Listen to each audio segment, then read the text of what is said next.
Yeah, ghetto cafe in the building, steam rising from the stove. We switching lanes, they don't want it, they just pose for the smoke. If it's about that coffee, we got the roast and the toast. Shots fired from the French press, let it drip slow and boast. Mornings on the west, sun low, but the grind stay woke.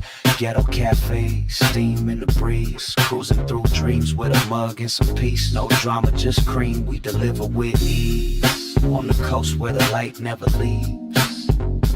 Coffee with Rios, pour it up slow. Steam in the city while the sun lay low. Coffee with Rios, starting the show. Sip real smooth, let the wisdom flow. Coffee with Rios, pour it up slow. Steam in the city while the sun lay low. Coffee with Rios, starting the show. Sip real smooth, let the wisdom flow.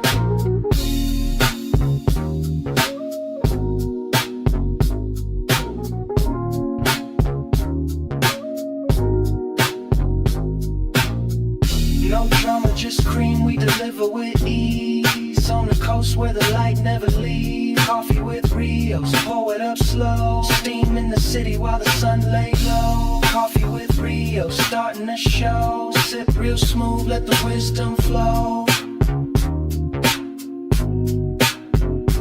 Coffee with Rios, pour it up slow. Steam in the city while the sun lay low. Coffee with Rios, starting the show. Sip real smooth, let the wisdom flow. Coffee with Rios, pour it up slow. Steam in the city while the sun lay low. Coffee with Rios, starting the show. Sip real smooth, let the wisdom flow.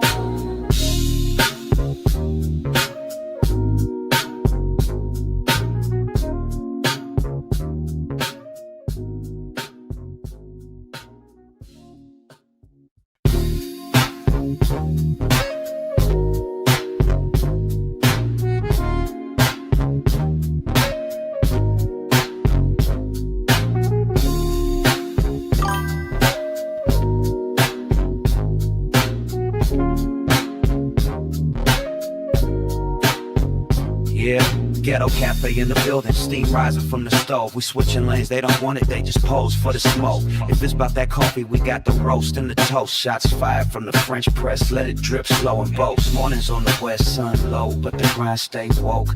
Ghetto cafe, steam in the breeze, cruising through dreams with a mug and some peace. No drama, just cream, we deliver with ease. On the coast where the light never leaves.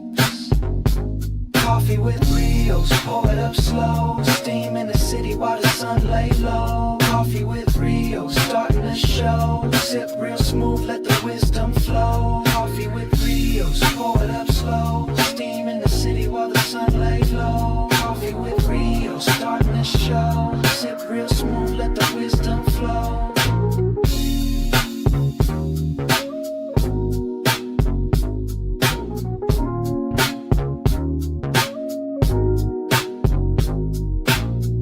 No drama, just cream, we deliver with ease. On the coast where the light never leaves. Coffee with Rios, pour it up slow. Steam in the city while the sun lay low. Coffee with Rios, starting the show. Sip real smooth, let the wisdom flow. Coffee with Rios, pour it up slow. Steam in the city while the sun lay low. Coffee with Rios, starting the show. Sip real smooth, let the wisdom flow. Coffee with Rios, pour it up slow. Steam in the city while the sun lay low. Coffee with Rios, starting the show. Sip real smooth, let the wisdom flow.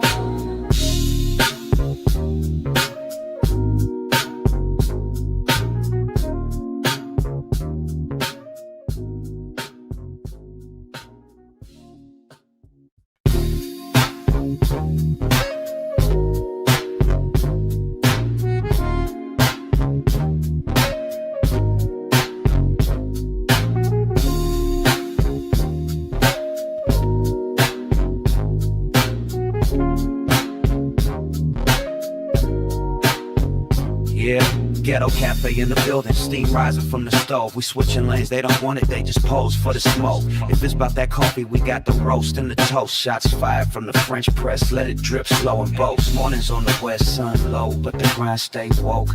Ghetto cafe, steam in the breeze, cruising through dreams with a mug and some peace. No drama, just cream, we deliver with ease. On the coast where the light never leaves. Coffee with Rios, pour it up slow. Steam in the city while the sun lay low. Coffee with Rios, starting the show. Sip real smooth, let the wisdom flow. Coffee with Rios, pour it up slow. Steam in the city while the sun lay low. Coffee with Rios, starting the show. Sip real smooth, let the wisdom flow.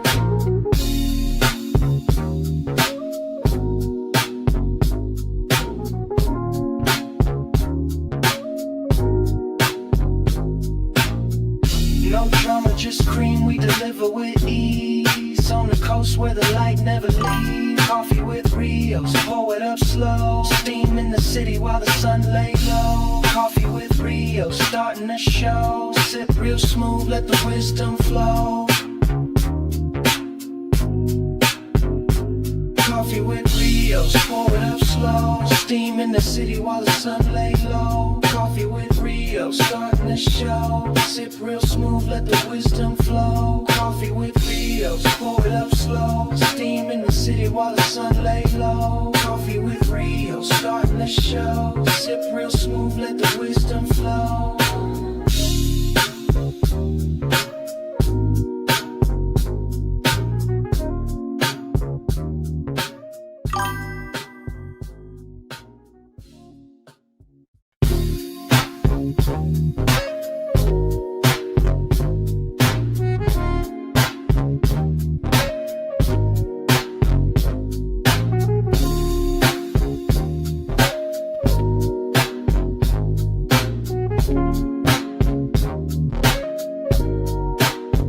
Yeah, ghetto cafe in the building, steam rising from the stove. We switching lanes, they don't want it, they just pose for the smoke. If it's about that coffee, we got the roast and the toast. Shots fired from the French press, let it drip slow and boast. Mornings on the west, sun low, but the grind stay woke.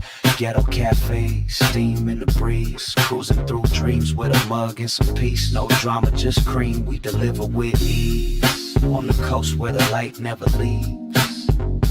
Coffee with Rios, pour it up slow. Steam in the city while the sun lay low. Coffee with Rios, starting the show. Sip real smooth, let the wisdom flow. Coffee with Rios, pour it up slow. Steam in the city while the sun lay low. Coffee with Rios, starting the show. What's up, my good people? This is Coffee with Rios, the #1 morning show in the world, the AM Wake Up Show, the #1 morning show in the whole wide world, Craig. Make sure I got my audio working. We ain't on no silly stuff. Shout out to the Ghetto Cafe. But let's do it again. It's the #1 morning show in the whole wide world, Craig. The AM Wake Up Show. Let's go. What's up, people? Get your coffee. Coffee with Rios. Let's go, baby. Get your tea. Get your juice. Get your smoothie. Whatever it is that you got in the morning, let's get it going. Let's praise God. Let's say thank you to God. Let's give praises to the Lord for waking us up this morning, giving us another opportunity to be a blessing in somebody else's life. Every day we wake up is a blessing, right? It's an opportunity to do great things. Like the great LS said, rest in peace, LS, another great day to have a great day. But what's up with y'all, man? What's going on to the Ghetto Cafe, man? Y'all understand? God is good. All the time, God is good. Glory to God in Jesus' name. Amen. Do y'all understand that? I'm feeling good, man. I'm feeling good. Feeling like I've been working out. I feel like I've been eating healthy. I feel like I've been drinking a lot of water. I ain't been doing no damaging shit to my body. I've been waking up earlier, getting balanced in the morning. And it feels amazing. It feels like I'm getting back to myself. I was an active person. Traps feeling tight, shoulders feeling, you know. If you know, you know. If you know, you know. But you know what? I wanted to say to the ghetto, what up, GFS? I see you in the building. What's going down? I wanted to say, Jules, you here for one time. For one time, you finally hear what I start, huh? That's what's up. I wanted to say, K broadcasting, you eat ice creams at 7 in the morning, 7:30. I wanted to say, Ghetto Cafe. let's take this health journey together, man. Let's do our check-ins. Let's challenge each other to do better, to be more healthy, to be more active. What did you do today? What are you eating today? What did you eat for breakfast? Let's all get healthier together. Like, not just emotionally and spiritually, but let's get physically healthy together. Ah, Sierra, somebody lost somebody. I'm sorry for your loss, Sierra. What'd she say? Sorry, Sierra. Shout out Dogface. Shout out GFS. Shout out Sierra. Prayers with you. Make sure y'all check on your friends and family, a loved one. Love on your loved ones. I just lost a close tie to suicide on Monday morning. Sorry to hear that. That's a rough thing to deal with, Sierra. A lot of unanswered questions will be a part of that. I know because, well, you can't see it. A tattoo, that's from my uncle taking his own life. And it is a rough situation. So prayers to you, your family, your friends, whoever is going through it, the person's family and friends, prayers to them, prayers of strength and healing to that family, to that circle, those people out there that are dealing with that. To anybody out there dealing with suicide, it is a tough situation. I can speak from experience. When I was 13 years old, I dealt with that with my uncle. So it's a battle. It's a challenge. It's going to be a long fight. It's going to be a lot of days, a lot of nights of sadness, but just try to remember the greatness about that person and don't place blame on yourself. So that's a big part about suicide. You can't take blame for that. You try to find answers and you try to put it all on your own shoulders. What could I have done better? What could I have done to make them feel better? And, life is life and things happen, and we don't always have the answer. So don't blame yourself and don't fall into a rut there. But back to it. Let's take this healthy journey together, y'all. Like, I'm not talking about like no super vegan, water for 5 days kind of journey. I'm just talking about like, let's just actively and purposely be more healthy in life.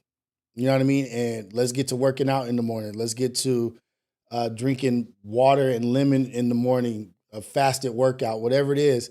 But let's challenge each other. So starting today, let's check in and let's hold each other accountable and say, hey, you did your workout? Did you get your workout in yesterday? Did you get your workout in today? What is it?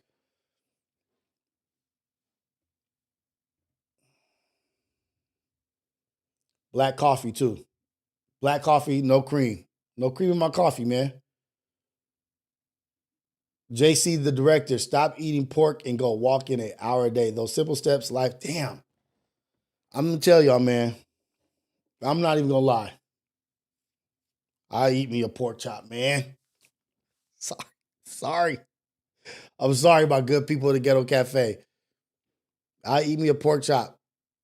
I don't really eat bacon, all that, and I'll eat a pork chop maybe 2-3 times a year. If I go to like a Puerto Rican, Cuban restaurant or something, I might get me a chop. Might give me some pork, man. But I do need to cut that. You know how you know you dedicated to your mission is if you drink coffee black. You know you with it. You know you with the business. If you drink your coffee black, you know you dedicated to the mission. Oh, Lord, here goes my first drink of black coffee on this new health journey that I'm on. That shit looks not appealing.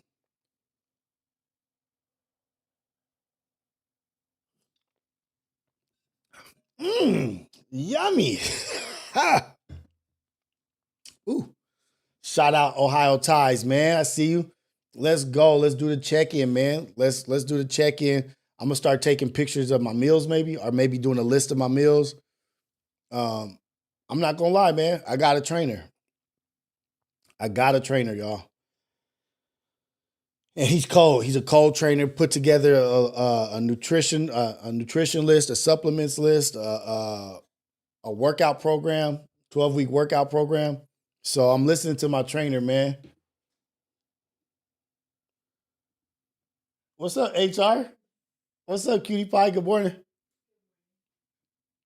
So I got my new trainer, put me on a diet, nutrition, grocery list, supplements list, and the 12-week workout program.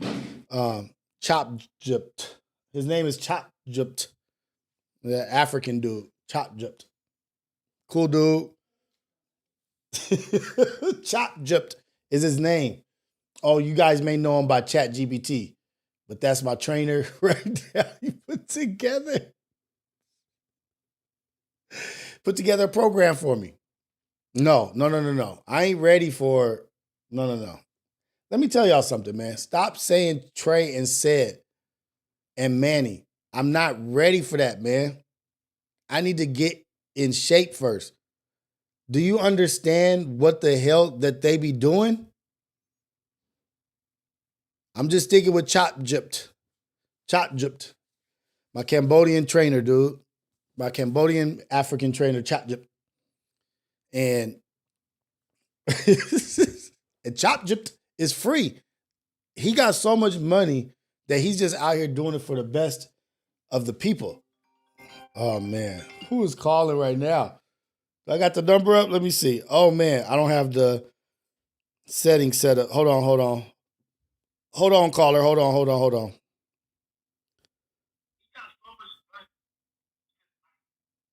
on. Hello? Is this not the Ghetto Cafe? Hold on one second. I'm about to put you on speaker real quick. I didn't set up the Bluetooth just yet. Hold on. Let me get you on here. Let me get you in here. Let me get you in the building. This is the AM Wake Up Show. Coffee with Rios, the number one morning show in the whole wide world, with the Ghetto Cafe, the number one chat in the whole wide world. Let's go. Okay, caller, where you calling from and what's your name? My name is Frankie. In your chat may see me as Haitian Frankie, Haitian American Frankie with the flag. What's going on, Haitian Frankie? I see y'all whooping on them ices out there. Whooping ice ass. Yeah, I saw y'all ain't playing around. What's going on? I'm calling from Jackson, Mississippi. Let's go. Jackson, Mississippi in the building. Frankie the Haitian in the building. What's up? What's going down? I'm glad you called in. This is your first time. It's a first time caller. Yeah. I'm gonna act like a real radio show. First time caller, Frankie the Haitian from Jackson, Mississippi calling in. I appreciate your support and I appreciate your first call. What's going on? Yes, sir. So a few things. I want to say how I ended up finding you. And so it all started with the rap beef and stuff last year. But anyhow, it led to podcasts and all the stuff on YouTube. Yeah. That led to BOF and Apollo and all that stuff. But anyhow, through all of that, and I found you. So I've been following different channels and stuff, and I like your level-headed talk. Let's go. I like how you are. That's nothing but God. Oriented. That's nothing but God. Glory to God. Brought you here, brought us together. Now I know Frankie from Jackson, Mississippi. Now we friends. Now we family. We the Ghetto Cafe. We in here together. So thank you. So do you have any suggestions? Because I'm taking constructive criticism. Anything that you'd like to hear more of? Anything that you would like less of? Any suggestions? Right now, I'm just along for the ride. I know you're starting off. You've been at this for a few months, so there's going to be growing pains and stuff while you figure it out. Right. But I called in because you guys were talking about like fitness and stuff. Yes. And, yes. Yeah. So this morning I took my dog for a dog walk, and I just made myself some avocado toast at home. And I just started a YouTube channel. I'm not trying to plug it or anything. Yeah, let's plug it. No. Let's not be like that. Let's go ahead and go after what we deserve. You deserve to plug your channel. You got a channel, a YouTube channel? We need to plug that. I just started. It's okay. Okay, I'll plug it. But what the point I was getting to is that I used to be more fit and active. But I wasn't. And I stopped for some years. And starting my YouTube channel, I was like, just trying to find things to do, like to go live and stuff. And I was like, why not just like take the dog for a walk, go for walks, be more active. I did a few workouts and stuff. Like I hadn't been on my stationary bike in years. Okay. And starting the YouTube channel. I'm fairly new, y'all, but starting it gave me a reason to be active again. And now I'm out there doing dog walks. Like I went live this morning, walking the dog. And just it feels good to be active again. Yeah, because it's like a reminder. You got your muscle memory. Like, oh shit, this is what it feels like. Okay. Yeah. But look. Yeah, my body is starting to feel good again. Right. Right. So I thought it was really cool that that's what you were talking about when I just happened to click onto your live. But no, I will not be drinking coffee black still. Hey, it's a compromise, it's a sacrifice, but it's for the greater good. I need to, because that creamer and all that stuff, it just leads to like mucus in the body. You know what I mean? Like extra, and mucus is like the leading cause of a lot of disease. So I'm just trying to cut that kind of stuff, you know? And that's just where I'm at right now. What did that song say? I'll do anything, but I won't do that. Yeah, I'm not drinking black coffee. I like my lattes, which I've started only drinking coffee every few days. I'm not doing it every day. So, but I appreciate you, Rios. Keep being the level-headed family man. Put God first. I just dropped my channel name in the chat. Let's go. Haitian Frankie, but the channel name is Frankie Finding Out. Peace to you in the chat from Jackson, Mississippi, y'all. Let's go. Jackson, Mississippi. Shout out to Frankie the Haitian. And say the name of the YouTube channel one more time, because I don't see it in the chat. My channel name is Frankie Finding Out. Okay. All right. We're going to check you out, and we are going to promote you and plug your YouTube channel, because this is the Ghetto Cafe. That's what we do. We support each other. What else we going to do? I appreciate you. Yeah, I appreciate you, and thank you for calling in. I really do. Yes, sir. Bye, y'all. Bye. Have a good one. Frankie Finding Out. We're about to go to this right now, because if there's anything that I do is I do love the Ghetto Cafe. Love the Ghetto Cafe. I love y'all, man, because we just regular people just doing our thing, connecting. Frankie Finding Out. Let me see if I can find this. Hopefully I can find this. Sometimes you be looking up stuff on YouTube, you can't find it. Oh, there she is. Yes, I did find it.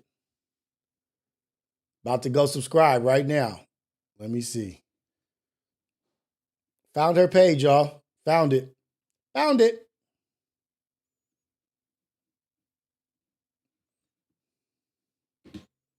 Hold on, where did that go?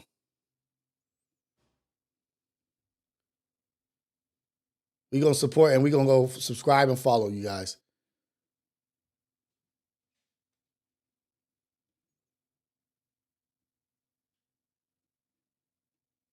Here we go.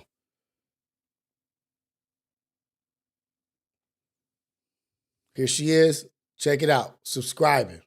I'm about to be her 84th subscriber. She got 11 videos, and we supporting Frankie. We supporting Ghetto Cafe members, man. She's been here from when she got here. I don't know if it's from the beginning, but she said she was checking out back on Fig, Apollo, and then that's how she came to the AM Wake Up Show, to our channel, y'all, to the Ghetto Cafe through the umbrella. Much love and appreciate everything that's going on under the umbrella, because it is so beneficial to be a part of something big like that, and to be connected to something like that, where people can stream off and branch off from their channels and still find my smaller channel. Bomb. So let's go to a video. Let's see. This was 12 days ago. Yo creo que no vamos a esperar un mes. Yo creo que en 20 días, 15 días hay que echarte otro de río para que esto baje. Esto hay que bajarlo. ¿Entiendes?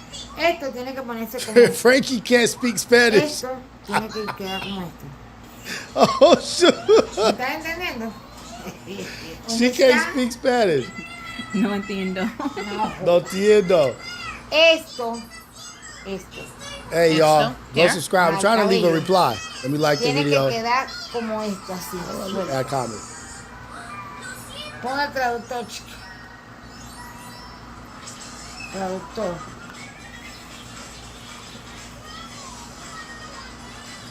Hey, I'm just showing support, y'all. Just let's show some support and show some love. I love that. Everybody go to, you know what? I'm going to drop the link right here. Cabello, hair. Okay. There we go. All right, let's get this next caller. Let's get to the next caller. Let me see. This is the Coffee with Rios show. No, let me start that over. That was horrible. This is the AM Wake Up Show, Coffee with Rios, the #1 morning show in the whole wide world, Craig. Caller, where you calling from and what's your name? My name is Josh. I'm 24, calling from Seattle. Hey, man. What's up, Josh? Calling from Seattle? Yes, sir. Yes, sir. What's up, Josh? And did you go follow Frankie the Haitian? I dropped the link in the chat. Yes, everybody, sir, if you can, go and subscribe to her YouTube channel. We got 92 people in here. We should at least get her like 40 more followers. Oh, yeah, definitely. Like at least 40. Oh, she's at 88 now. She got 4 more followers. Let's go. But what's up, Josh? How's it going, man? I'm doing good. How's your morning going? Good, man. I can't complain. You know, like I said earlier this morning on the chat, or earlier on the stream, that I'm feeling better, feeling more energetic, feeling more lively. And I want to say that I owe that to you guys, because the Ghetto Cafe is keeping me accountable and making me responsible to my actions, you know, and I want to be the best me for y'all. I want to be the best me for my wife and my kids and for God, of course, but also I want to be on here able to be the best me and presenting and is showing the best side of me. And that's because of y'all, man. So I appreciate y'all. Oh, yeah, definitely. Everyone deserves the best you and everything. You know, what's going on with you though, bro? I'm calling in because like 2 shows ago, there was a young man. He was around like 24, and he was like my age and everything. And he was calling because he was kind of conflicted in life and didn't really like know what to do in life and everything. You recommended him this book called The Alchemist. Right.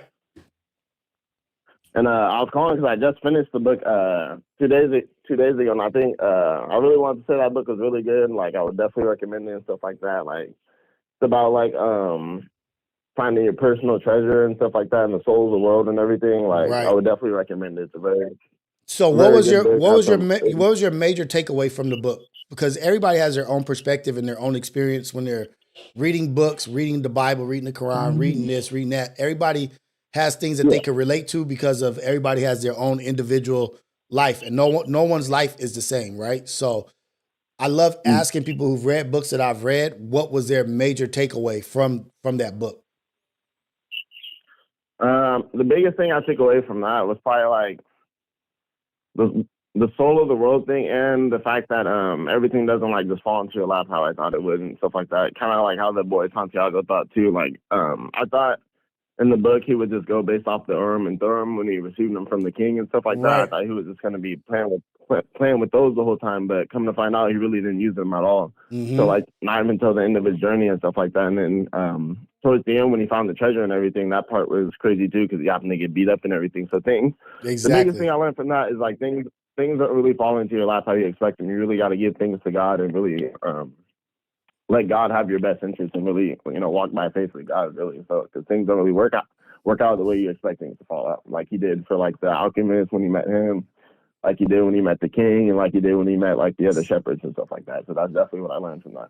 That is dope, because all throughout the whole book, all throughout the journey, as you're reading it, what I love about The Alchemist is that it's a self-help book, like how some of these self-improvement, self-help books, like To Be the Better You, they just talk about stuff, right? But I love The Alchemist that Paulo Coelho, he put it into a story form.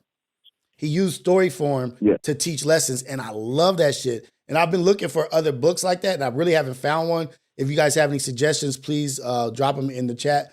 But I love that all along the way, everything that he thought wasn't. His expectations were never met. What he thought it was going to be was never that. But all along the way, 100%. Just because it wasn't that didn't mean it wasn't a blessing. Because sometimes you can't even imagine or fathom the greatness that God has set up for you. And we could be so focused on the goal that we don't see the things happening in the now, right now, my journey. What did I learn from this guy? What did I learn from this guy? And the another main takeaway that I want to point out in The Alchemist is he didn't let somebody else's dream become his.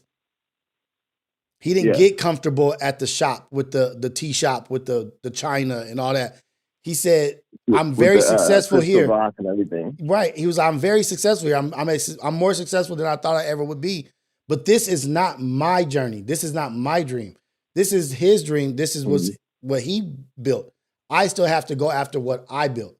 So sometimes we could get caught up in money and be like, oh shit, I'm making a ton of money. I'm in a good place now.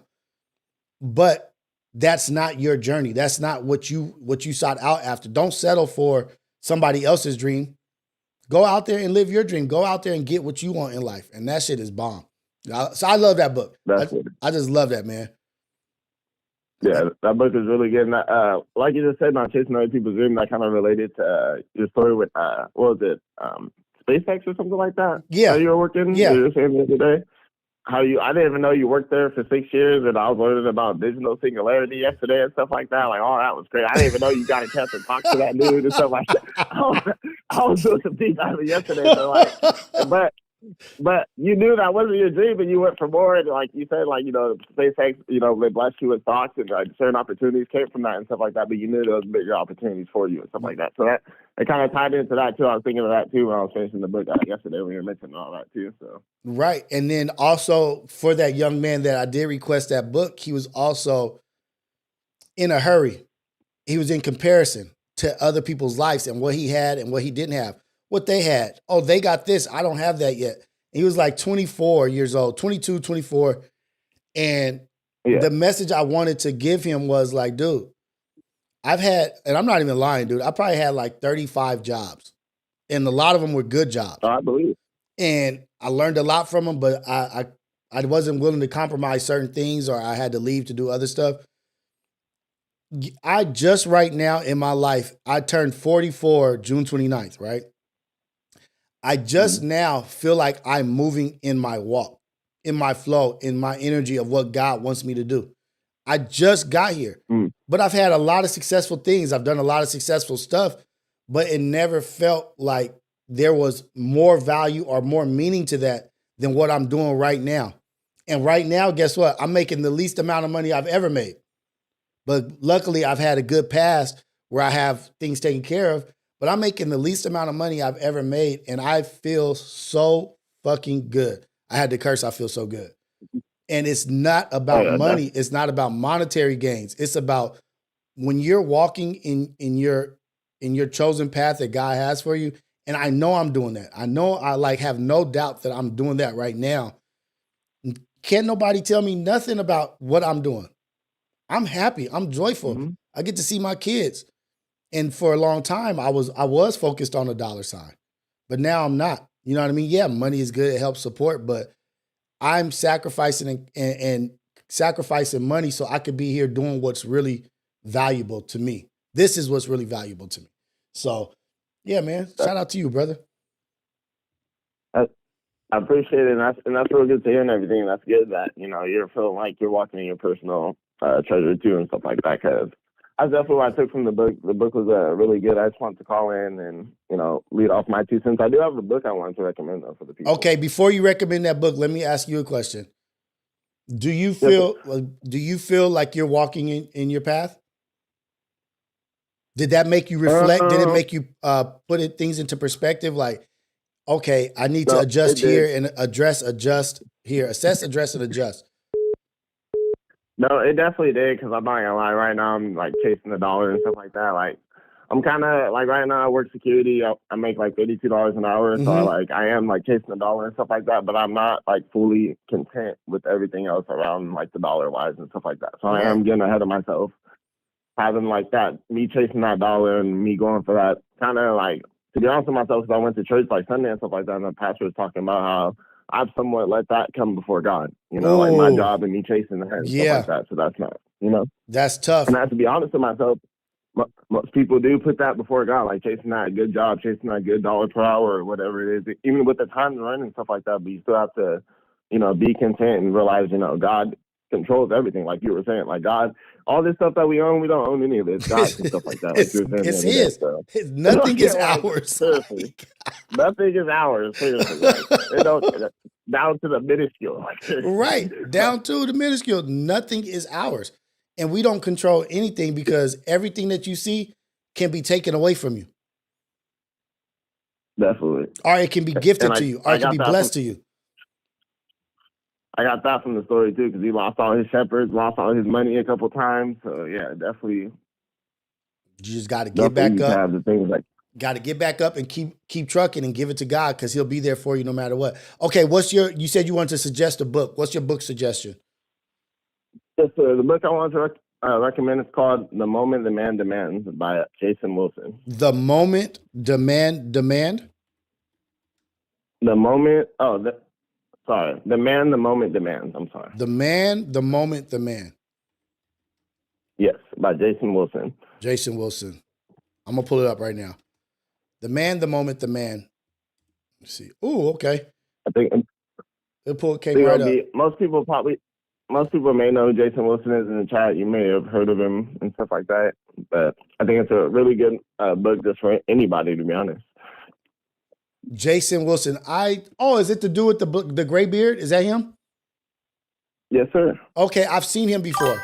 I've never I've seen his face on different on Instagram, but I've never clicked on it or heard him speak or anything. So Jason Wilson, The Man, the Moment. There we go. The Man, the Moment Demands. The Man, the Moment Demands. Okay, that's a dope one. I might have to pull that up on my Audible. I'm gonna go ahead and purchase that in my Audible right now. Because that's a book I haven't heard about or read anything of. Thank you for that. Oh, yeah, definitely. I appreciate that, Josh. I just wanted to come in this morning, calling from Seattle. I appreciate everything you guys got going on and, continue to get to work and everything. I've been watching on Kick and stuff too, so, Let's go. I go wherever you guys go pretty much, so. Let's go, man. I appreciate you, and we love the support. And just keep going out there, killing it, man. Keep being open to the universe and keep your eyes open to the blessing that God is sending your way. Every moment is a lesson. Every moment is a growing situation. You could grow from every situation that you're in. You just have to look at it with the right perspective. Shout out to you, Josh. Shout out to Seattle. It's all love all the time, brother. So shout out to you. You stay safe. You enjoy yourself. Yeah, absolutely, brother. Ain't that oh, I got one credit too, so I'm gonna buy this on my one credit.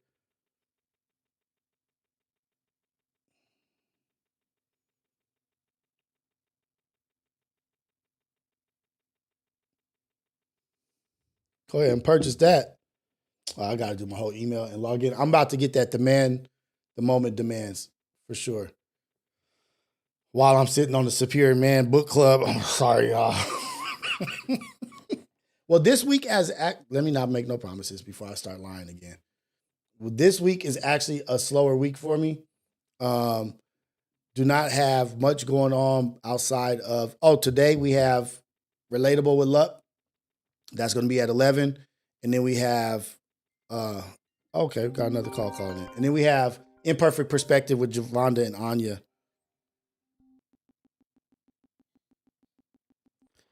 This is Coffee with Rios, the AM Wake Up Show, the #1 morning show in the whole wide world, Craig, with the most amazing chat, the Ghetto Cafe in the whole wide world. Craig, caller, where you calling from? What's your name? Bay Area, Cristiano Carranzo. What's up? Having contributed to the chat. What's up, Cristiano? What's going down with you, man? Shout out to the Bay Area. Shout out to Christian Carranzo. He been on me about this book club for The Way of the Superior Man. I'm saying it right now with my hands to God. My hands to God. Lord Jesus Christ. The book club is happening this week. This week, our files, the book club. I'm putting it before Jesus. That's how it's going to happen. Hey, man, what's going on with you, brother? Man, you got not much, just calling in from work, but the book club is manifesting on its own, man. Look at all the guy from Seattle. Right.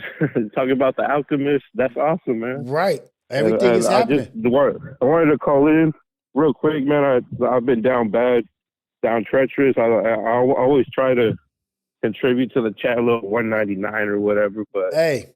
This call-in is a contribution. What's going on? Why are you down bad? Why do you feel you're down bad? What's the situation right now? I've been going through with a lot of loss and close family members, and but I just want so the books you recommend, man, they guide me in a way, like, and your show too, like you got that young lady from Mississippi or something, right? Jacksonville, doing her own no, not YouTube Jacksonville. channel. Yeah, Jacksonville. You say Jacksonville, but she was from Mississippi for sure. Jackson or something like that. Frankie the Haitian, Frankie finding out for sure. But like just little things and you just mentioned earlier too, like you're making the less money ever and you feel so good.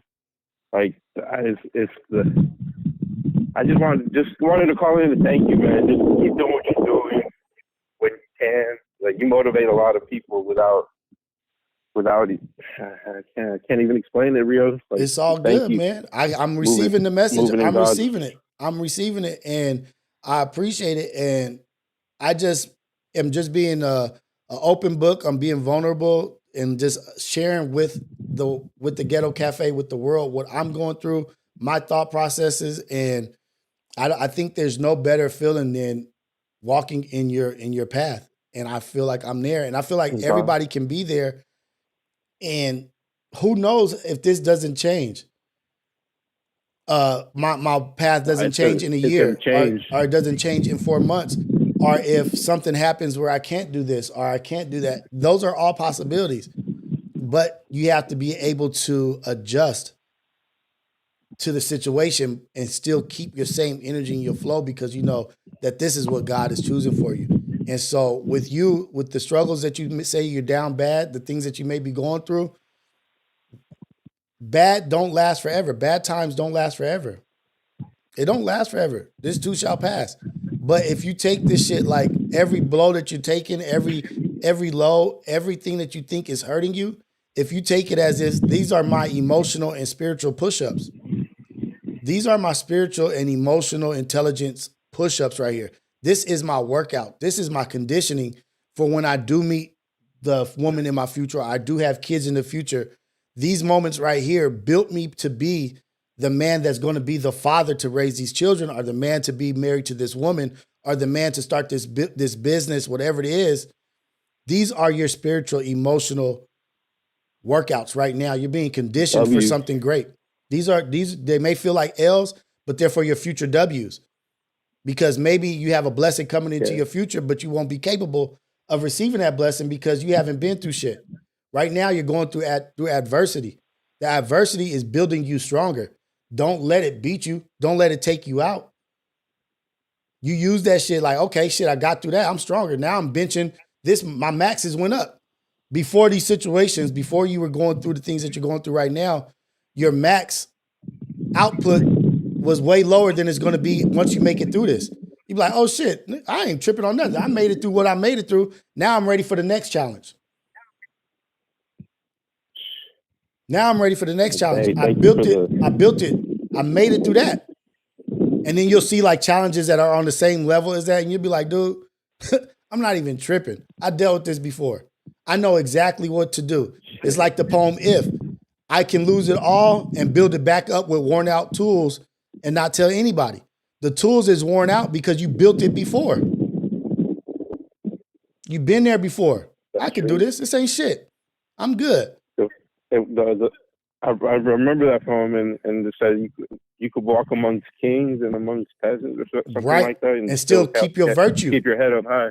And still keep your virtue. Mm-hmm. And no one can say you're acting differently in this arena or this platform and this platform. You're still being yourself. Life is tough, and we have to understand that. And the book, The Superior Man, it talks about that. We have to understand that it never gets easy for the man. It's never going to be easy. We always want to say, oh, once I get this, I'll be all right. I'll be all right when I get here. No, the stronger you get, the stronger everything else gets, and you just keep building and building. That's why the old man that's 80 years old is wise as hell, because he made it through all the shit. He made it through all that, and now he's sharing those stories and those walks and those trials and tribulations with the world. So just stay strong and stay in it, man. Embrace it. You know what I mean? Like, actually embrace that shit. Dive in. no life jacket, huh? Dive in. You But ain't no, you don't need no life I jacket. appreciate you real. You don't need no life jacket because guess what? I'm gonna let you. You gonna survive no matter what. You don't need no damn life jacket. Swim. But Swim. I'm gonna let you go, Riz. I gotta get back to work. I like I said, I love your show. Keep doing you. You walking God's path. At book club or no book club, when I check in live, like it's little by little, it's manifesting. So Hey, let's go, man. Appreciate you and keep stream and my boy XAV called in. Yeah, he called ago. in last week. He said my boy soon. is out of town, so I'm calling in for him. I was like, oh, that's dope. I loved it, man. That's cracking, man. all dedication, my brother over there in Sacramento. Let's go. Shout out up north. Shout out Sacramento. Shout out to the Bay Area. Shout out Josh, man. Shout out everything. Shout out to Christian Carranzo. Shout out to Seattle. Shout out everybody, man. Shout out to you, Christian, man. And I'm praying for you. And just know that I pray for all y'all, man. I pray for us. And we are right now a praying group, man. We might be making the less money we've ever made, but something big is brewing. Really. Right. We got this. Making the least amount of money through YouTube and through the streaming stuff, but I have the biggest smile on my face that I've ever had. So let's go. That's it. And that's it. That's all right, man. That's praying for you. Let's go, man. Blessings to Christian, man. Lord bless that young man. Help him get through these times because everything that is happening shall pass. Keep his eye on the glory. Keep his eye on God. Help him keep his eye on you. Give him the strength to make it through the things that he's dealing with. All of us, the whole Ghetto Cafe, all of us, give us the strength to be what you want us to be. Give us the strength to not commit the same sins that we've committed before. Help us become better. Help us serve you in a better way. In Jesus' name, amen. Help us become the best us. Help us become a better way to serve you, Lord. And that's all it is. That's what it is. No, Lane, I said I took care of my business before I started getting paid. Till the bills come in. You don't want to, like the thing is, I think was it Josh or was it Christian? I think it was Josh who said he was a security guard and he doesn't feel like he's walking in his path, but he's doing it for the money, but you're also doing it to survive. You need your job to be able to pay bills. Yes, of course. But you keep that in mind. Like, this is not my stop. I'm not stopping here. This is a building place. I'm building from here. Yeah, I have this job that I may not like, but it is God gave me this job so I can build out of it. God gave me this career or whatever so that I could pursue my dream. I do have to support myself. So always keep it into perspective like that. Okay, we got another caller. We just got callers on top of callers on top of callers this morning. Hey, man, this is Coffee with Rios, the AM Wake Up Show, the #1 morning show in the whole wide world, Craig. Caller, where you calling from, and what's your name? Hi, Rios. This is Bree from Colorado. Let's go. Bree from Colorado in the building. We had Seattle. We had Mississippi. We had the Bay Area. Now we got Colorado in the building. What's going on, Bree? I love it. Love it. I'm not going to be long-winded today, y'all, I promise. I just have two things to say. So, one, I just want to say all the men that are reaching out, saying they need help, keep doing that because you just never know when you can change that one person. Last week, I think it was Dogface or a week ago that was saying he sees it in you, like, Rios, you and your wife need to get together and do, like, a counseling or I don't know. We need y'all's advice. So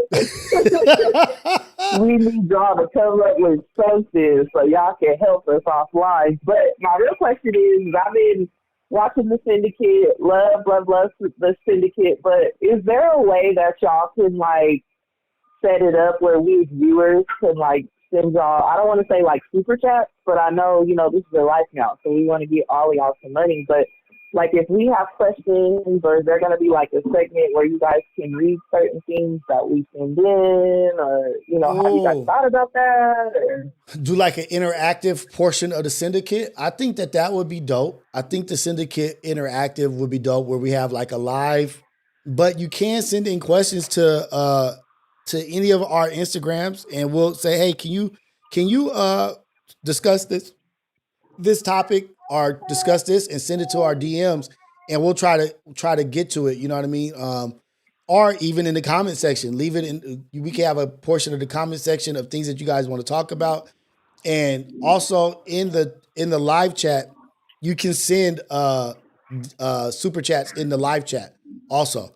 So if you just want to support, there is a way. Trying to get the money. So. It's like we're trying to get to some place, and it like I don't want to say we don't want money or we don't need money, but yes, we do. Of course we do. But it's really we want sponsorships, and we want to be able to be paid by bigger companies or whatever.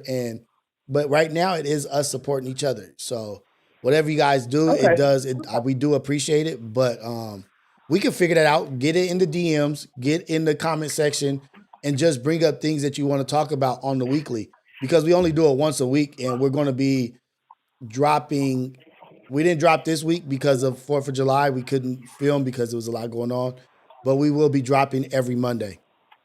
So Monday mornings. Okay, I'm a little scared because I don't want to slide in nobody's DMs. I know two of y'all is married and Trey single, but I'm just like, I'm a little apprehensive because I'm a fan. I'm not trying to holler. So look, like this is the thing. Like we have to get over that shit. That's another thing I'm about to talk about. That shit has caused division and separation because we're so worried about what somebody thinks or says or a perspective. Like, oh, I'm in his DM. Oh, that means you like him. Us as a people, we don't have that privilege to not talk to each other because of what it looks like or this. Like, no, I want to send you some flowers. I want to send you a prayer. I want to send you some good thoughts. Not everybody out there is trying to smash you. I just want to support you guys. I care about you. And we have to connect. We got to talk to each other. Let's just get that shit out the way. Like, don't worry about no DMs or what people think. DM. Say what you want. Whatever you think. It's all good. Now, I ain't gonna lie, when I be commenting under, the posts and stuff, I'll be like, damn, they just all so fine. Sometimes I can't concentrate. But again, I know y'all are married. I'm happy in their relationship. Thank God for the blessings of good looks. You know what I'm saying? Thank God, man.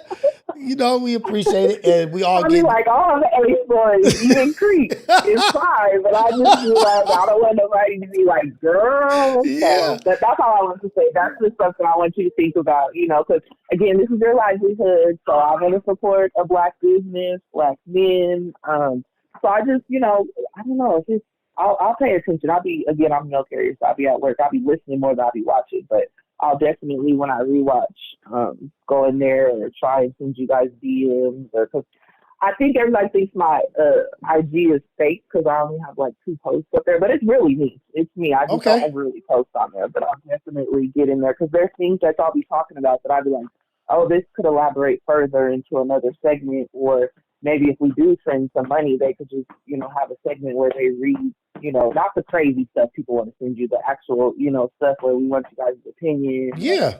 What do you think you can do in this situation? So I just thought I'd put a bug in your ear. Good morning, Ghetto Cafe. I'm off today, but then these kids, my 2-year-old is already acting crazy. Hey, you a mama. You ain't never off. You doing too much. You doing too much, girl. I'm getting overstimulated. You got to go. Oh, shit. Thank you, guys. Shout out to you. Morning. Thank you so much. The show. I'm going to keep watching. I'm out. Bye. Bye, Bree. I appreciate you. Colorado in the building. Man, we just got stuff going on. Over here at the Ghetto Cafe, man. We touching people. That don't sound right, touching people. I don't give a damn what it sounds like. We touching people's hearts and souls and spirits, and we're coming together and we're communicating. We're building community. We're building a village. We're building a tribe. We're building the Ghetto Cafe. Whatever you want to call it, we're building. We're in the building stage of this. And so don't forget, the brother said, Christian, was that Christian who suggested that? No, Josh suggested the man, the moment demands by Jason Wilson. I want to see if there's a video on that. Okay, let's see. We're going to look at this real quick.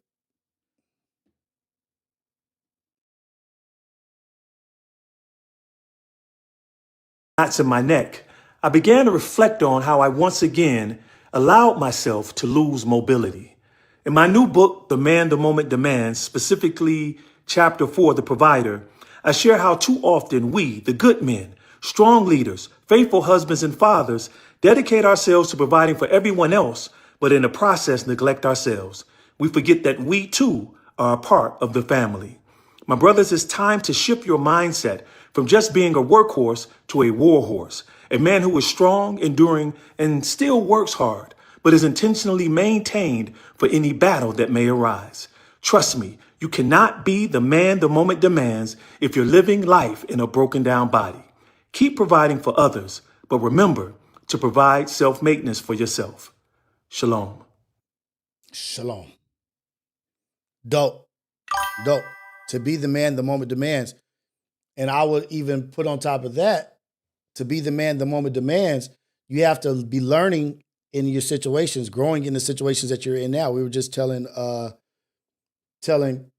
Josh that, was it Josh or was it Christian? I can't remember. We're telling somebody that you're going to use these lessons, this hardships that you're going through now is going to help you get through your future hardships, our future situations that are dealing with adversity. That's going to build you to be the man the moment demands. Going through the tough shit that you're going through builds you to be the man the moment demands. So shout out to Jason Williams. That's dope. Wait, GFS says something. Hold on. I do wonder why Rios don't use the Discord call-ins too. So let me see. So how, like pulling people on stage? Because that's like so many pages, but so many things opened up, but I can't do that. Let me see. Let's see if this is because GFS asked about it, y'all. So I'm gonna try to do this. It might not go right, but if there are people that want to call in from the Discord, this is how we're gonna do it. I'm gonna try to go to Discord. Hold on. Because, I'm learning. I'm getting better at this, dog. There ain't nothing I can't do. You know what I'm saying? Let me stop playing around. There ain't nothing I can't do. Okay. Look we got conspiracy theories loaded up. Kev Finley has been hooking us up in it. We got so many things to talk about. Boom. Conspiracy theories loaded up. Let me see. Hold on. Let me check this out. Where is it that I do the I can't remember where I go for the stage to talk to people. Is it Ghetto Cafe, Coffee with Rios? Or is it Children of the Coffee? No. Damn, I can't remember where I go, you guys, to speak. Oh, the cafe. Is it the cafe? No.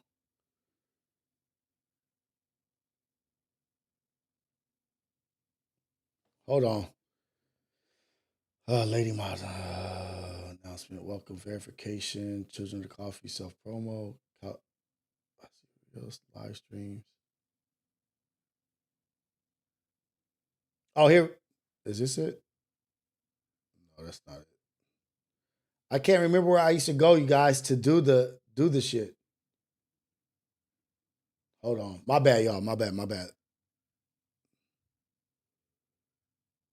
Hold on.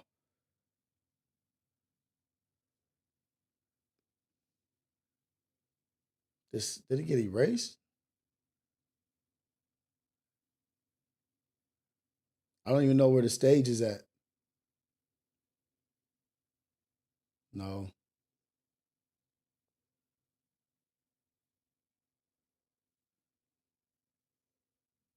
Damn, y'all, I don't even know where it is. It used to be a thing where you could get on stage, voice chat, coffee, ghetto cafe. No.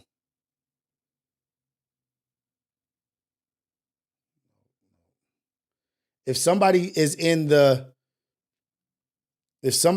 Ace Boy, Dogface folded to T-Rail. He folded? He folded yesterday?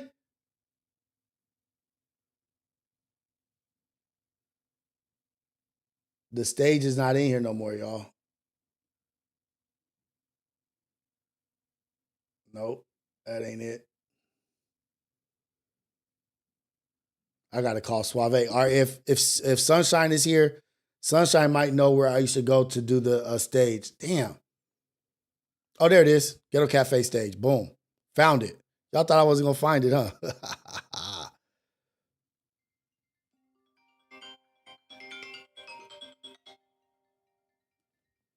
Let's go.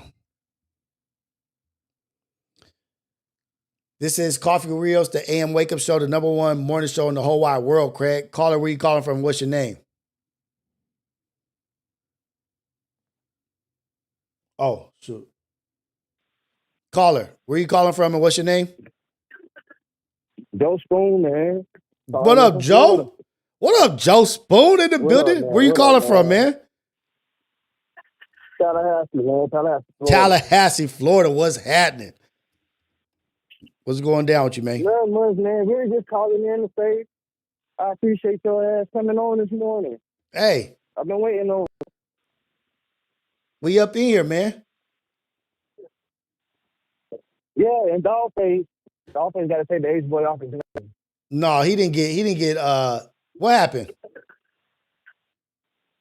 Man, he was all in the comments bitching up the T-Rail. He was in the comments what? Bitching up the T-Rail, saying that he wasn't really an Ace Boy, that he was just using the name for the aesthetic. Oh my goodness. Oh my goodness. Yeah, bro. Yeah. No, he didn't. He's really back on Fig. Talking about he's really back on Fig. But when you say it like that, yeah, so he's really back on Fig. Talking about it's really all the same thing, but when you say it like that, it's really not. I don't know if you're trying to spin the narrative, Joe. If you're trying to throw Ace Boy Dogface under the bus. I don't know if you're trying to throw Dogface under the bus. There you go, Dogface. Fuck the Ace Boy. There ain't no Dogface. You over here trying to start division over here, Joe Spoons, man? You trying to start division in the Ghetto Cafe? What's going on with you, man? What's happening? I'll just tell you what I seen yesterday, right before I went to sleep, man. Right before you went to sleep? Right before I went to sleep, man. Oh shit! So it was last night. T-Rail was live last night. It was in the middle of the day. It was in the middle of the day. Yesterday. You got Dogfaces calling in right now. He got something to say, I think. Hey, let him answer, man. He got something to say. I don't know. He got to call. I accidentally hung up. He got to call back in. He got to call back. But I do got the. I don't be knowing how to work all this shit like that. But I did put the Discord in the chat. So if you guys want to be brought up to the stage, raise your hand. I'll bring you up to the stage. All right, Dogface, get on Discord. Perfect, Here we go.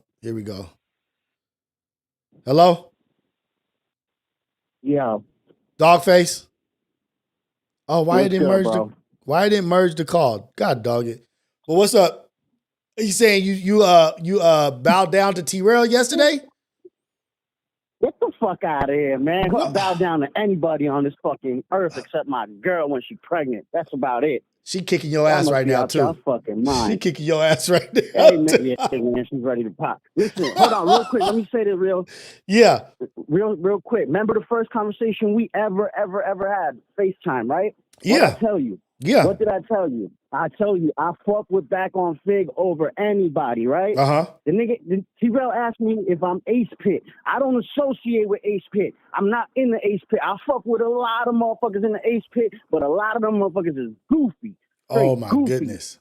So that's what I was telling him. I said, and another thing, I don't like that little online group shit where like I can't control, I don't have no control over who gets to be under the same umbrella. You feel me? Right. I shouted you out. I said, I'm not H Pit. I fucks with Rios. I do the Ghetto Cafe thing. Let's but go. Even that, like, I don't call myself a member of the Ghetto Cafe because I just don't like the shit.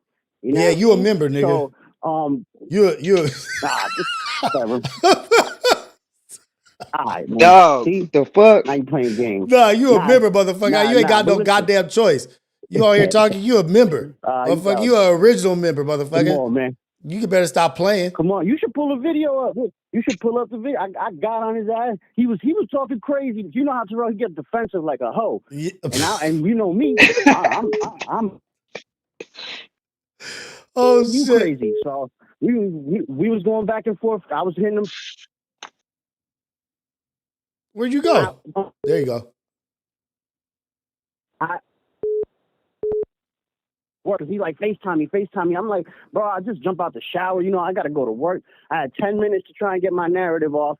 It was all good. Listen, you know very well, and people in the Discord know I say this all the time. I love Back on Fig. I love Smacky. I fucks with T-Rel. So it's not, if you know me, you know man, me. You know everybody can have their preferences. Everybody can have their preferences and what they like. Ain't nobody mad about, like, Back on Fig is family. Like, yeah, they dope. And listen, I'm at work and shit. I just wanted to get that off because I got something for the Ace Pit. Look, the one time that I went into the Ace Pit Discord, right? We went on there from your Discord on some trolling shit. Everybody that had something to say to me, I packed up, put them in a plane, and sent them to fucking Alaska. Every single person that tried to play with me in that Discord ended up stop typing, stop trying to get their jokes in it, because I really pop shit, bro. I'm really good with this shit. My brain works real well at times. Let's when it go. want to. And that when it want to. Yeah. But listen, outside, you know, you're doing your thing, but outside of that, it's a quick 10-minute phone call I had with T-Rel. It was funny. It was entertaining.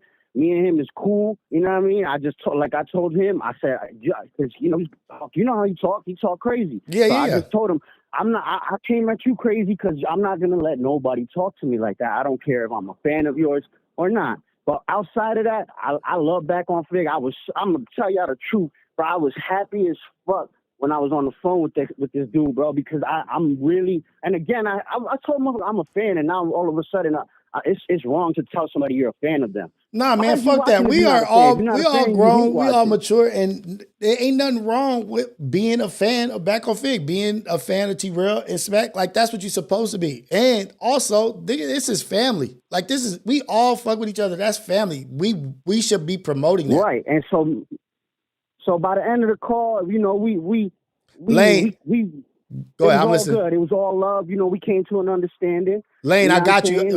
Lane is in Discord, but we listen to Dogface right now. But I got Lane on the stage in Discord. How you feel about that, Lane? What you think? Did you see that also?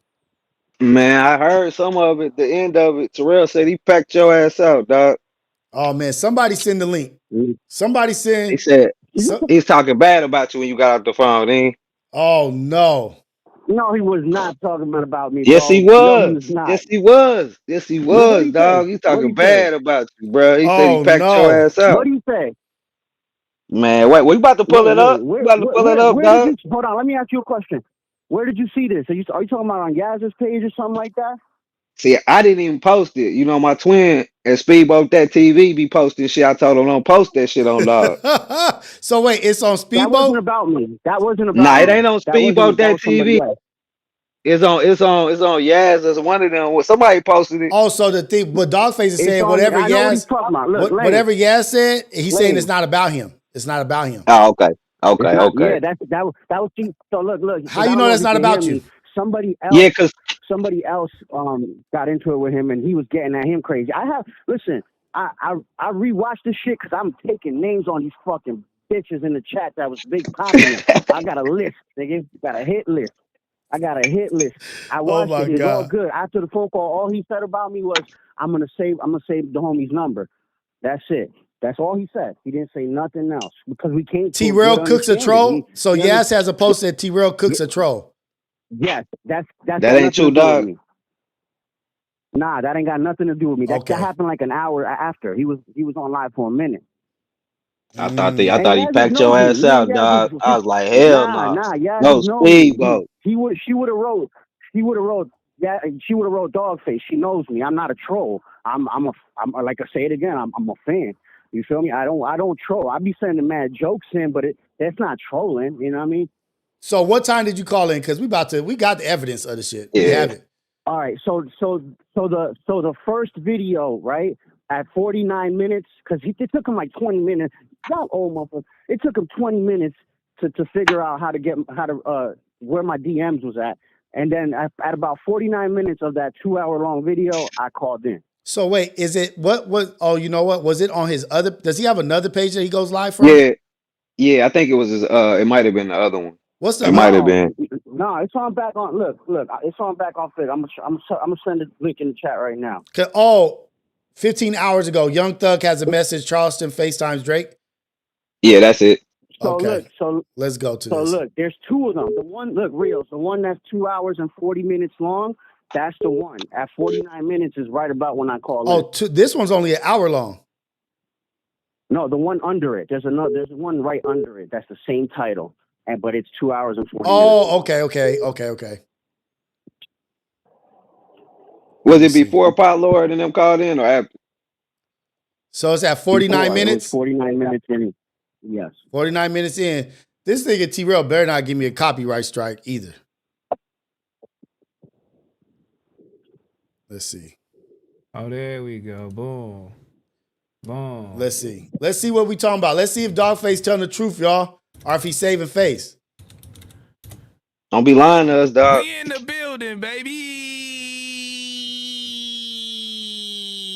Oh, Lord. Yeah, oh, God. Come on, Buffka. Who's Buffka? You better FaceTime, Buff boy. Oh, Lord. He got to go back to lunch, man. I'm taking Dogface, Backface, Let's and chat go, niggas man. need that. Easy Money say he taking your Backface. Dog say he ain't even Ghetto Cafe. This nigga say he back on Fed. No, I didn't say that. I did not say that. You did just say to me that you don't like, even though you in the Ghetto Cafe, you not Ghetto Cafe. I had to make you be Ghetto Cafe. Like, nigga, no, you Ghetto Cafe, guys. You get on one live with T-Rail, now you a different nigga. Come on, cuz. Let me stop. This is AM Wake Up Show. This is Cool Rios. Let's go. So you gotta go. You gotta go? Okay, do your thing.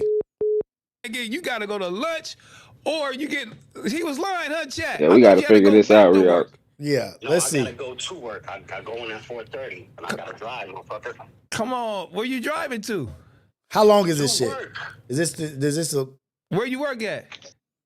I work at a Mexican. I ain't gonna lie. I think it was like over 10 minutes. I think I ain't gonna lie. I don't know. Nah, I'm a server. Let's see. Oh, Let's see what he's talking about. Okay, you a server. This is Dogface. Apparently, Joe Spoon said Dogface bowed down to T-Rail. But Dogface is originally back on Fig. He fucked with us because he just happened to find us. He don't really fuck with us like that. He fuck with back on Fig, which is cool. But he's still over here with us. But let's see what happens. Let's see if they saying that T-Rail did him dirty. Okay. You know what I'm saying? What the fuck you want? What's up, nigga? Ain't shit. Why you really calling me out my fucking name just because I said that I'm giving you some constructive criticism? I don't give a fuck about your constructive criticism, nigga. On that motherfucker, Smack all bored and shit, still hungover. He don't want to drink because it's early. Did he say who the other troll name was? He fixing his problem. You mad because Smack is better in his life? He don't want to drink, so he can entertain you, nigga. He's better in his life until 5 p.m. when he go hit the motorcycle club. What did you? How the fuck you know what he doing?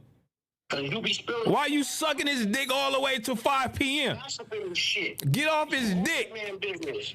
Why are you on his dick at 5 p.m.? You mad because Smack is the real star. Yeah. Oh shit! Smack Wait. Goddamn right. Goddamn so why right. you talking about him then? So why you talking about I ain't say nothing wrong. I said y'all time slot was much better. It worked out for the East Coast, the West Coast. It worked out better when y'all had a different time. And I didn't say you couldn't take constructive criticism. All I said was I'm giving you some constructive criticism, but you know your ass can't read. Constructive criticism, y'all. Sorry, I get tongue-tied. and it wasn't even me. It was somebody else said it. It wasn't me that said it. And you repeated it, nigga. And I don't give a fuck about your time slot, nigga. I got kids. You gotta go to work, nigga. I ain't over here, nigga, trying to do what I gotta do, nigga, so it can be better for you, nigga, when you serving and you on your break, nigga. I don't give a fuck. motherfucker, I be out of work because I'm on the East Coast when y'all was going live. Oh, there's a little bit of backpedaling happening. So it was better for you because you was out of work. No, I'm watching this motherfucker. I don't know what the chat say, Rios. It ain't out of work. It's off work, motherfucker. They say T-Rail don't understand. Oh, now you trying to tell me how to talk? Yeah, nigga. I'm trying to tell you how to talk. Get your shit together. What are you? You Dominican? You Puerto Rican? What's going on? I'm Colombian, homie. Okay, Cardi B. You know what I mean? Okay, Cardi Get your B. shit together over there. Hey, don't try to tell me how to talk. Say your vowels right now. Hey, he gotta kill him a little bit. He gotta kill him. But I think what I think is Dogface was caught up in the moment. He was talking to one of his idols, like one of the people he look up to. He a fan. Dogface. You say he got fanned out? I think he got fanned out? I think he got fanned out. EIOU. No speed, bro. He need a rematch. Fuck up, nigga. Don't be trying to test me. Who the fuck you got going on, homie? So you serving tables. He want to get off work and he want to see BOF live and he mad at me. Yeah, because I'm a fan. What the fuck? I've been here since Jump Street. Well, I got kids and I got a family too, nigga. Oh, man. I didn't say nothing wrong. You the one that came at me crazy. Yeah, he was saying that Cardi B shit. Boy, ain't nobody just go talk to me like that. What towns? What towns? From Queens, man. From Southside. Are you from Southside Jamaica, Queens? Oh, yes, shit. Sir, 40 projects. Let's go. I fuck with it. Tira like, okay, my bad. That's why I always be asking. They said, oh, wait, you from Southside Jamaica, Queens? My bad. Like, I didn't mean to call you Cardi. Well, when y'all gonna have a show in New York? Because I'm trying to pull up. Well, we had a show in New York. Why you didn't come? Oh, nah. I was in school at the time. This nigga has stuttering. It just didn't work out for me. It didn't work out. Nigga, our show started at 9 p.m. Oh, you man. Night classes? Nah, I don't live in New York City right now. I moved out 2 You years taking ago. night classes? So where you at right now? I'm in PA. Nigga, that shit is close. Oh, so you talking all the Jamaica Queens Dogface. PA, close to Philly. That shit is a hop, skip, and a jump. Even I know that. I'm on the West Coast. You just hop on a train to get to New York. Damn. Oh, shit. And you over here at PA. Back on Fig, Dogface. Scott. You be talking all that groove shit. You talking that South Central shit. You don't live in no South Central. I'm gonna have to clip him up, Rios, to see what the people say. That's crazy. I live in South Central. Colorado, y'all. 17 years in. Matt Barnes and them. Oh, you did. So how long it's gonna take you to get dressed? Let's FaceTime, bro. Oh, he want to FaceTime me. He want to do a fit check. Nah, fuck all that. We FaceTiming. You know T-Rail is the fashion dude. He want to fit check Dogface. Right, he's waiting to talk about a nigga shoes and nigga jeans or something. That's why, nigga, your profile picture is you buff as fuck. I've been on camera. I've been on. Let me cook. She calling Dogface buff. I can't tell, niggas. You talk about your profile picture. Your profile picture is you buff as fuck. Why is you lying? No, I'm talking about my YouTube picture. Oh, bro. My Lord. Why is this nigga explaining himself? Yeah, we got to talk to Dogface about this one. The name just came to me. It's an attention-grabbing name.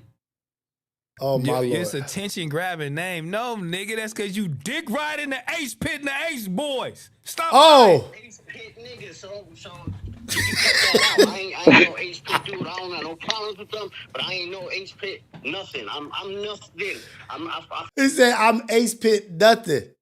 You got that name, Ace Boy Dogface. Oh, my God. Close to Rios in the morning, man. I do the Ghetto Cafe shit, but I ain't none of that. I'm really back on fit. Yeah, that's right. That's right, my boy. Oh, my God. He did not do that. That's all I feel him. He back on Fig, for sure. But you gonna say in the same sentence as, that's like saying, fuck Rios, I'm with you. Oh, yeah, my God, basically. Oh, my God. Oh, my God. You to say, my boy, I'm gonna stop fucking with you, my boy. Yeah, we need some answers, Dogface. Need some answers, bro. I fucks with Smack. I handle the whole shit. Everybody said, Sticks, stud, Bill Self. Everybody good money with me, man. I'm not a hater. I don't be hating on Heather when she on that motherfucker. Oh, my Dogface. You lied to me. You lied to me, Dogface. Dogface. Hey, Lane. Speedboat. Lane. What's happening? What happened, cuz? Oh. Hold on. I don't know, man. That's why I said I What? heard. I told my twin, I was like, don't do that to the homie. I thought he was at least ghetto cafe or Ace Pit. So I was like, don't put the clip out on him, twin. You know what I'm saying? Don't do that Oh to him. man, what happened? What This shit happened? all bad. That shit. I'm gonna All take bad. the. Stay on the line, Lane. Yeah, I'm staying. Hey, this is the AM Wake Up Show, Coffee with Rios, the #1 morning show in the whole wide world. Craig, caller, where you calling from? What's your name?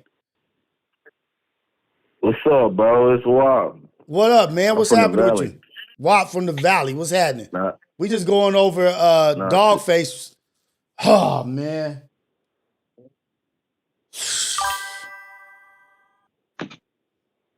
We got a whole court or yo, something. That's crazy. Not me having to. I be like, you know what? I'm not even gonna say nothing, man. I'm not even gonna say nothing about that. I'm gonna let y'all do y'all thing, man. I'm gonna let y'all do your thing, man. oh shit. How you feel about it, bro? Caller, what's up, man? What's going on with you? What you want? You calling in? What you want to talk about? I ain't got nothing right now. I'm disappointed. What's up with you, man? Oh, I don't even know what y'all talking about right now. It's all good. Let's switch subjects because somebody switched up on us. So let's switch subjects, man. Oh man. Shit, I was just calling to say I've been supporting for a minute. First time I see you, Ace Boys, and I'm like, this nigga's hilarious. This is when you going back and forth with Auntie because you kept correcting her. That shit had me crying, bro. Yeah, that was a classic moment. I fuck with you ever since, on God. That was a classic moment for sure. Shout out to my brother Trey in the building. I'm gonna hit Trey up, see if he wants to do Syndicate live. We could do a live for the first time this week if we wants to, but we're gonna discuss that and see what's going on. Yeah. But shit, man, we appreciate you, man. Hilarious. Yeah, Trey is crazy, man. Hell yeah, keep going, my brother. Appreciate you, really, really do, man. We gonna get back to it. We chilling. We at the AM Wake Up Show. We got cats in here disrespecting, man. Like we don't be we be praying for this nigga, man. You in our prayers, cuz. Nine Ghetto Cafe in the Ghetto Cafe be praying for you. Y'all take care, man. Shout out to you, man. Wait, where you calling from? You said from the Valley? Yeah, I'm from Pacoima. Let's go, man. Pacoima in the building. We got so many callers calling in from so many different places. Appreciate you. Shout out to you, brother. Blessings to you and your family, man. Have a great day. Go out there, be a blessing for somebody. Hell yeah. Same to you. Yeah. Lord have mercy. That shit crazy. My soul. Shit crazy. Shit crazy, man. Traffic. You know what I'm saying? Let's listen to some more. Let's listen to my heart break a little bit more, man. Damn. Shit was all good just a week ago. Shit was all good just a week ago. Shout out to Kevin Finley for the super chat. You know we need those. We over here getting it in. Morning Rios, morning chat from Kevin Finley. Shout out to the super chat. Let's take this next call. Dogface just got saved because we was gonna listen to some more of that. Hey, this is the AM Wake Up Show. Coffee with Rios, the #1 morning show in the whole wide world, Craig. Rios heartbreak after Dogface Truth Colors came out. Tears of joy he spit. Man, Rios' heart broke after Dogface True Colors came out. Laughing out Y'all loud. heard him? Ace Pit. Nagual Art. Shout out to Diego. Shout out to San Diego. Thank you for the super chat. Now, caller, where you calling from and what's your name? I'm kind of recovering right now, man. T-Rail did that on purpose to break my heart. And this nigga T-Rail did that shit on purpose, cuz he got that nigga to switch up live. Said FaceTime me, nigga. You fresh out the shower. FaceTime me fresh out the shower, nigga. Then it's kind of like that Boston George with Diego. Man. Go ahead, caller. Caller, tell us what's up, man. What's going on with you? How you feeling? I'm Dogface. No. He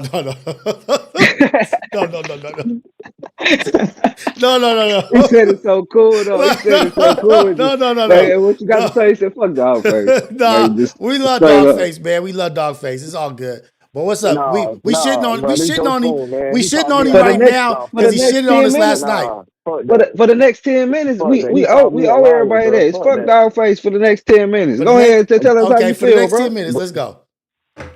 Bro called me a liar. I don't know what the fuck I seen yesterday, bro. Fuck that nigga. Oh, damn. I know exactly what I seen. Blazing to the highest. Oh man, glazing to the highest. He shitted on the Ace Pit. He shitted on the Ace Boys. Nigga, why you? Oh man. For the next 10 minutes, why his name ain't back on Fig Dogface? That's what I want to know. He used us to get to T-Rail. Damn. Told you using the name for the aesthetic. He used us to get to T-Rail. That's how he got T-Rail's attention. It was a setup, y'all. It was all a play. So was he DMing him the whole time though? The whole time he was in the ghetto cafe, was he DMing? You know what I'm saying? Giving a report like what's going on with Dogface? He might have been checking back in. Not the way T-Rail was talking to that nigga yesterday. Oh man. Oh man. Oh man. Trey said traitor face.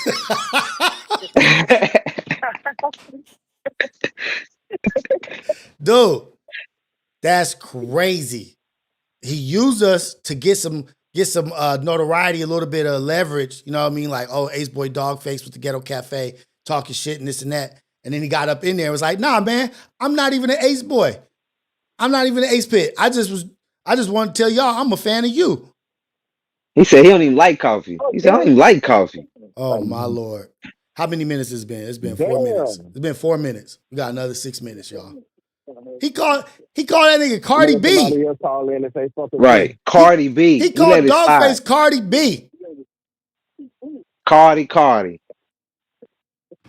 Come on, bro. And he said he was from Queens. He had to correct himself. He didn't check him on. He just let him backpedal. Let T-Rail just backpedal out of that one. Right. Now I'm from Queens, South Side, Jamaica, Queens. Yeah, for sure. For sure. Shout out to New York. But look, New York been on some funny shit. That might be an L for New York, man. That backpedal, that switch up. Another L? If I say another L? Damn. New York. All right, fam. I'm going to take the next caller for sure. Have a good one. Blessings to you, man. Caller. This is the AM Wake Up Show, Coffee with Rios.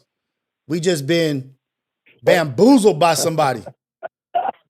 I know. Hey, this is Cash with Sober Living. You know what's crazy, Rios? What up, Cash? We didn't land on Plymouth Rock. Plymouth Rock landed on us. Plymouth Rock landed on us.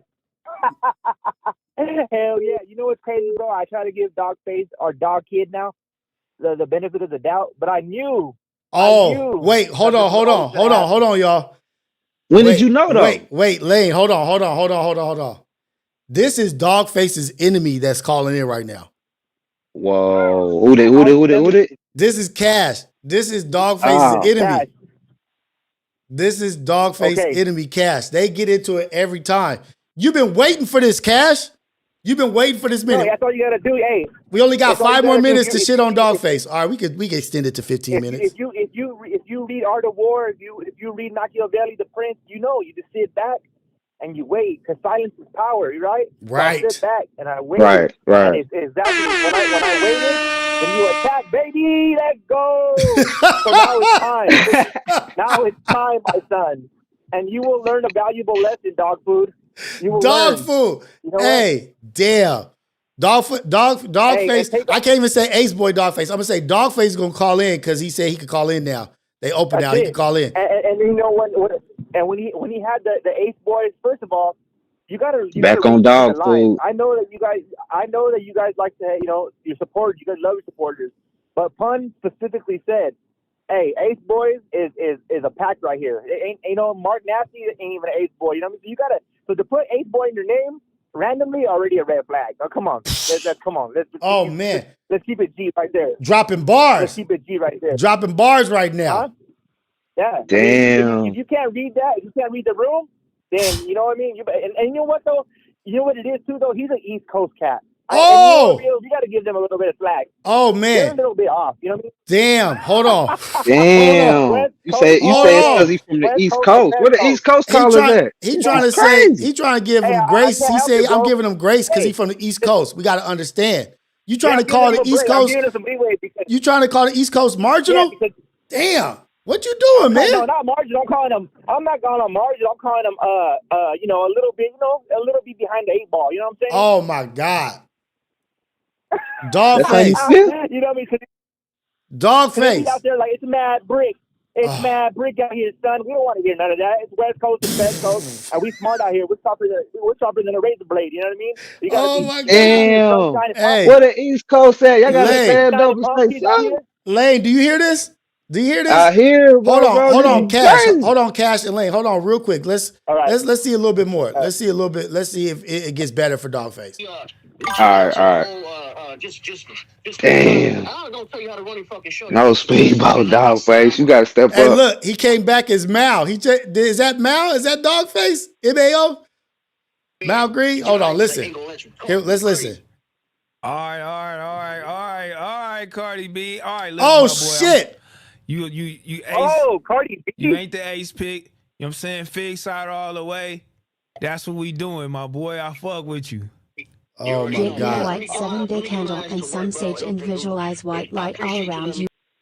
He literally just got what he wanted out of Dogface. Now you gonna throw that nigga in the trash. Watch, you gonna throw Dogface in the trash. Bro, hey, Rios, he denounced the Ghetto Cafe. He denounced the Ace Boys. He went out. He didn't go out on his shield, my boy. Oh my God. He wants to live on his knees, then die on his feet. You know what I'm saying? Man, right now he gotta die on. Now he gotta die on his sword, cause he better call into T-Rail every show. That'd be good for him too. Also, shout out that. You know what I'm saying? Hey, it's all love, but at the end of the day, sometimes being the loudest person in the room is detrimental to your health. You know what I'm saying? Yes, but look, this might have helped. This might be a good look for Dogface though. I'm not gonna hate. He might, like, if he start calling in, he'd be on. Let's see if he starts calling in and T-Rail have him a little segment. Because I used to have this nigga calling in all the time, man. Let's see if he do the segment. That'd be tight, actually. Let's see if T-Rail really got him. You know what I'm saying? Hey, Rios, you know T-Rail personally. He's going to be like, ha, ha, ho, ho. Peace. On to the next content. Oh, my God. Somebody said Dogface is T-Rail's side tooth. Damn. They calling him the side tooth. He not his side piece. He's not his side chick. He not his he say he's his side tooth. Nah. It's like spitting the ocean. Hey, let's listen a little bit more. All right. Yeah. Big popping in the chat. Yeah, I'm in the chat. I'm a part of y'all. Let's do it. Oh my God. All of a sudden, nigga. My boy, man. Good looking. All right. Look at that. Look how. Who else want to call in? Look at now. Hey, look how happy he is doing call-ins and shit. Look how happy he is. Got you to do what he wants. Need that? So he served you. Shout out to my boy though, man. Back on Fig, man. Who else need that in the chat? Now who else need that in the chat? Who else need that? Shit, homie? Confident. Had that nigga phone. Now he confident. Look how he was laughing when he got off the phone with him. Who else need that? We ain't hopping on no Discords and all that shit right now. And I can call in. Yeah. Look at that. Who else need that in the chat? Look at that. You hear that, man? I said constructive criticism. Oh my God. I'm crazy, homie. The Army. Oh Underrated, my God. You see it? You feel me? Esmo, what's the deal? Sexy Nate, what's going on with you, man? Who is Easy Money 3, man? You the A-Spit? Yeah, Travis, you need that? Look at him. He on y'all. He on the A-Spit. Who need that? He recruiting them. They over there. They looking for the fame, man. They looking for the shine. They looking for the shine. And then he said that Dogface, my boy. In the West Coast, we have a word. In the West Coast, we have a word. It's called marked out. Oh man. Crazy. Oh man. Look at that. And he was talking like the final boss. You know what I'm saying? Dogface was talking like the final boss in here. He was talking like everybody got an answer to him, and he the final boss. Yeah. Man, we got to get to this. No speedball, Dogface. You got to answer. Got to answer like what was what was that? We know what that was. But that's been a good 15 minutes, about 10 minutes on Dogface. Let's let him breathe. One last thing. That's called Ace Boy's treachery. Yeah, right. For sure. For shit show. Even Trey is in the chat. I'm sad that my brother had to witness this. Trey, what's up? Trey, after working out, Trey, what's up? Man, you gotta get on my level, my boy. What's cracking? You got to get on his level. We got to get you to work out with Sad. We see if you on a level. Hell yeah! All right, you guys have a good one. Yeah, he didn't want to say that. I love you guys. Shout out to you, man. Ghetto Cafe. What's up? Hey, we can do a meet and beat, and then we can work out. Hey, man, go to us. You in Cali? You are in Cali. You in Los Angeles? Yeah, I'm in downtown Los Angeles, baby. Yeah, downtown Los Angeles. You can't eradicate us Mexicans. We ain't never leaving, baby. Hey, that brings up another good. We're not gonna get into shout that out, right now. Shout out to my brown brothers. Our brown brothers and sisters out there. Oh, thank you, brother. Double S. My brown sisters out there. Boom. Have a good one. Caller, this is the AM Wake Up Show. Coffee with Rios. You on the line with me and Lane. Lane is on Discord. Speedboat that thing. What's happening, caller? Yo, what's up, Rios, man? What's going down? We can hear us in the background. Turn down the volume. What's up with you, man? Oh, my fault, bro. It's all man, good. I heard you just say you had Trey in the chat. Yeah, Come Trey in the building. Chat. He just had to witness some BS. I don't want my brother to have to witness no BS like that, especially not from the Ghetto Cafe. But it's all good, man. It's all good. Oh, okay. Yeah, we need that reality check with Trey, man. Hey, he in here. He in here. Yeah, Trey, we need man? that. Hey, Trey, let's put it up. Let's put it up. Come on, man. So we need that. You need that, right? Like That's people want to hear from Trey, people want to hear from Trey. Facts. Come on, Trey. Get up there, man. That's all I wanted to say. As soon as you say he was in the chat, I called. Yeah, let's see what he say now. Yeah. Holla at me. What would you want to ask Trey though? Like if you like, you know what I'm saying? What would you want to ask him? Like, what's the question you would want to ask Trey? Like I don't have to ask him nothing. Like I know everything. There's nothing I gotta ask. I just want to hear the conversation. This is a conversation. You know what I mean? Okay. But let's see. Let's go. We putting it up for the chat. So you want a reality check with Trey? Everybody does. Yeah. Everybody does. Immediately. Look, he said, y'all gonna hear me on the syndicate. He said that's good enough. He said it's good enough. All right, man. Hey, if we get enough percentages here, we gonna get Trey on reality check, man. We gonna get him in there. He gonna do it eventually. Pun on there. Get Pun. Pun. I don't know, man. I don't know if Pun gonna want to do it. I know for sure he not gonna want to do reality check actually. Okay. Yeah. Damn. But it's all good. It's all gravy. Do your thing, man. Yeah. Stay strong. Yeah, we got to vote. It's 9. I'm not going to tell y'all what the vote is. I'm going to end the vote. At 9:05. And if we over 95%, Trey said he'll do it. Trey said he'll do it. If we over 95%, yes, he'll do it. What? You know we're going to be good. We're going to be good over here, Trey. We're going to be good. Trey with the wisdom. Y'all getting to know a different side of Trey. Y'all getting to learn about Trey, about how smart he is, the shit that he's into. Y'all get to learn that he's he is the Hulk when the Hulk is a nerd. Uh-oh. Hey, it's the AM Wake Up Show with Rios, the #1 morning show in the whole wide world, man. He's Bruce Banner as Hulk. That's who Trey is. He's Bruce Banner as Hulk, but when he got Bruce Banner's mind. What's going down with you, caller? Who is this? What's up, Rios? It's Alberto from Denver. Denver, Colorado. My Denver correspondent calling in. What's happening with you, man? Checking in. Not much, man. Not much. Hey, give Dogface some grace. Give him some grace. It wasn't like that. It wasn't like that? He held his own, but then he kind of did backpedal at the end.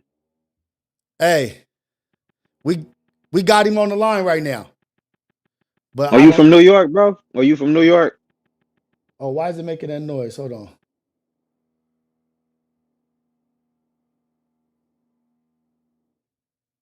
Hold on. We got him on the line. We got him on the line. We got Dogface on the line. We got Alberto from Colorado. We got Dogface in here. Let me just address that. Hold on. Hold on. We usually don't have no drama. But this is because of back on Fig. This is because of T-Rail. Look at what he did. He threw a grenade in the fucking chat. It's all because of T-Rail ass. What's up? Who is this? Listen, it's Dogface. Now you know what it is. That's not your name. I'm gonna address that bitch ass fool, Cash blogs, right? He called you. Cash called you Cardi B. You started. Hold on, man. Hold on. Let me talk. I gotta go, fool. Okay. You in here begging for people to come follow you. Begging niggas to come follow your fucking page. You got 5 followers throughout 5 different pages, you whole ass nigga. You know what I just did? I just gave you a master class on content and how to get followers, ho. It's a dog face show now. Fuck out my face, boy. Use a shape like a fucking upside down emergency cone, nigga. The fuck out of here. You fucking goofy. Don't you ever address me. I don't want no sympathy for no bitch on the niggas like you. Oh, shit. Nigga. And if niggas want me to change my name, pull up on me in Pennsylvania and make me change my name, fool. Hold on. We got to limit we can't be saying the N-word. We're going to get us messed up, man. Got to calm that down. I was just turning it up. I was just turning it up. Said pull up the PA. Hey man, I was turning it up. Listen, I don't live for the chat, boy. I got a baby about to come. I live a dog face. Now it's the dog face show. You know what I'm gonna change my name to? I'm gonna change it to the dog face show. When you address me as big dog face, and I'm out this motherfucker. No, wait. You gotta address the if you out here, you gotta go to work. You gotta go to work. I understand. I ain't trying to hold it too long, but the Cardi B. He called you Cardi B. Now Cash calling you Cardi B, cuz. He got up out of here. He hung up. He hung up. He called him Cardi B. Damn. Like he yeah? he didn't even say Ace Boy Dogface. He said I'm Dogface now, y'all. He said I'm changing my name. I'm changing my name to Dogface Show. Now that I was on back on Fig, I'm changing my name to Dogface Show. What y'all gonna do about it? He used us to promote the Dogface Show. Damn. Hey, Rios, I was just calling to check in. Hey, what's up, man? Shout out to a real Ghetto Cafe member, Lane and Alberto. Appreciate y'all for being real members, man. I appreciate that. Oh shit, it's crazy. Hey, I was gonna bring up a topic. I don't know if you want to get into it's all good. Or whatever, yeah, or whatnot. We done with the Cardi B stuff. We done with the side tooth stuff and all that shit. Done with the drama segment. We ain't talking about no side tooth. We ain't talking about no side tooth. Hey, have you seen the well, I want to call it riots because they are messing stuff up in Mexico City because of the gentrification. Oh, they want you seen that? Yep. I was gonna bring that up is like, okay, we complain, and I'm Mexican. My parents are Mexican. I was born in Cali. I consider myself Mexican, but we're complaining here because ICE and whatnot they're doing it wrong, but they're doing it. How they're getting people and whatnot. Mm-hmm. But look how they're getting at people over there and destroying everything. So can you know what I'm saying? There's no balance to it. How can we complain how they're doing stuff over here when you turn around and look how they're destroying and treating people over there? Right. Well, I would say that that's a two sides to that, a double-edged sword. There's two sides to that story. Is like the people that are out there that are complaining about gentrification and appropriation are a completely different set. Not a completely different set, but those are people that are staying in Mexico, that live there, that are really in Mexico, that really Mexican, that represent that. A lot of the illegal immigrants aren't from that area, Mexico City or whatever. A lot of those people are from places that have less money, that have harder lives, that are struggling, that are trying to come to America, right? And then all that stuff happening over here with ICE. I don't think you could compare the two. They're doing those Mexicans out there are doing what like people out here are doing because they're representing their country, I guess, or whatnot. And the other thing is it's the opposite because they say that the illegal immigrants are the immigrants that are coming to California are driving prices down. They're taking this and they're taking jobs and this and that. The complaint on the Mexican side is that white people are coming over there and they're driving the prices up. so that they can't afford to They're even running live it up. there. But check it out. When the lady, and I say the lady because she's the lady president, she invited people so it would drive the economy up. She's like, oh, if you want to come over, we invite you to come work remote with this and that. So there was a whole invitation. Right. My thing is, example, I'm over there on vacation, this and that. That happens, and people are pushing me and this and that. Is like, what the fuck?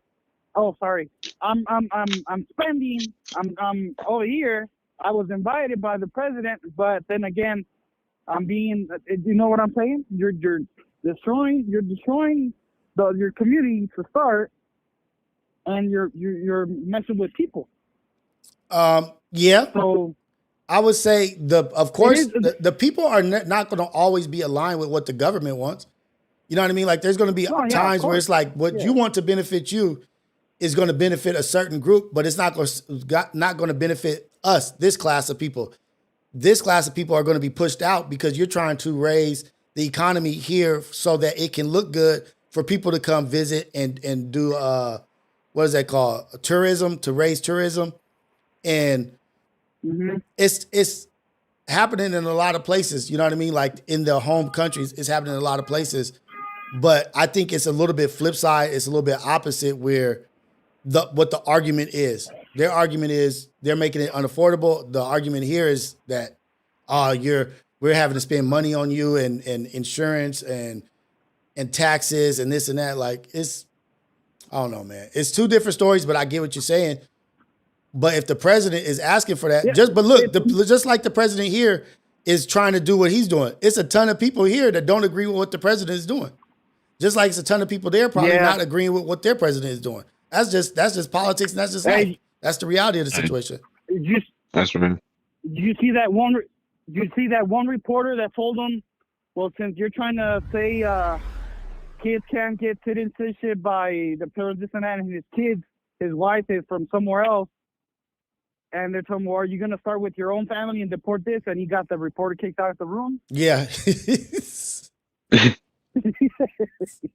Hey, man. Because it's a lot of shit happening. It's a lot of stuff happening with the him saying, like, they've also even said now that, all the people that are on Medicaid, they're going to have to take the farmers' jobs. They're going to have to take these jobs that all these immigrants used to have, that if you want to maintain your Medicaid and you want to maintain your payment or whatever you're getting, you have to work these jobs. But just the other day before that, he said, hey, man, some of these workers are going to be okay to stay here if the farmer likes them.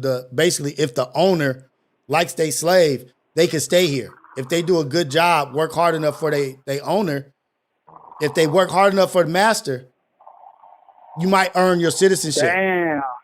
I don't know if you saw that. I didn't hear that. It's basically like slavery. Like, if the master farmer, let's switch the name, the owner, the farmer, switch that name with master and switch employee. He was like, if you do a good enough job and you've been here long enough and your owner, your master likes you good enough and they vouch for you, you'll be able to get your citizenship. Because we need this to keep going. It's crazy. But then on the back end, he got a lot of kickback on that. So now the secretary of whatever, I forget, but she came out and said, the lady, she came out and said, well, no, we're going to have the Medicaid, people that are on Medicaid, if they want to keep their shit, they got to come and do these jobs. And also minimum wage for federal workers, I think for federal workers, the minimum wage dropped from $17 to $13. Golly. All that shit is in that big, beautiful bill. Yeah, people that work in and out make more than that. So man, God, I'm gonna make burgers in and out. They dropped that from such and such to such and such. But hey man, tariffs. They say the tariffs is gonna come back with a whole bunch of money. That the shit that's putting us in debt. We're gonna make more money from the tariffs to be able to pay shit up. We'll see. I don't know. I'm not no professional. I'm not no. Hey man, we almost had I'm gonna have to end the poll. I went over longer on the poll than I was supposed to. Oh shit, that don't sound right. The vote went more time than it was supposed to, And I said if it was 95%, Trey would have to do reality check. Did not get 95%. Whoever that 6% is, man, I'm not even going to say it, but forget y'all. Forget y'all, man. Hey, to let you go, Rios, because I got to get back at it. Hey, you said that you wanted to come to Denver or whatnot. Just let me know what time so I could ask for time here, and we'll show you around, my boy. Hey, let's go. I'm about to, 4th of July is over. I say July is the best month of the year, y'all. I'd say, you know why I say that? Wait, first of all, Alberto, what's your favorite month of the year? Then I'm going to ask you, Lane. Damn. I never thought about that. I don't think I have one. Look, what about you, Lane? Man, it had to be like June, as soon as school over with, summertime. See, I say First of the July because July's got 31 days, right? 31 days in July. And also, there's no school at all. July has no school in it. School ends in June, like halfway through June. And then school starts in August, halfway through August. So you only have half the month.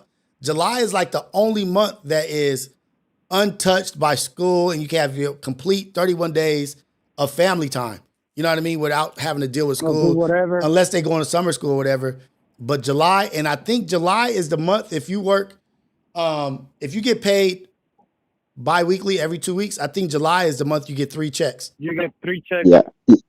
Yeah. I was saying that because I think it's like June or July, you get paid, like you said. That's why I was like June or July. I know you get paid 3 times You or get close to paid 3 3 times. times. There's one other month that you get paid 3 times, but that's during the school year. July is like the real summer month. July is like the whole summer. So I always say July. July is the best month. I think it's August. August? No, is it August? I don't know. Is it August? Something like that. Yeah, it might be. It might be August. Yep, it might be August because you can get paid on the 1st. I think. Is that right? 15th and the 29th. Let me see. I'm looking it up right now. Yeah, 4th, 8th. Yeah, Right, it might be August. I'm gonna let you go. I'm gonna let you go. You guys have a good one. Okay, you have a good one too, man. Have a good one. Shout out, bro. Shout out to you, man.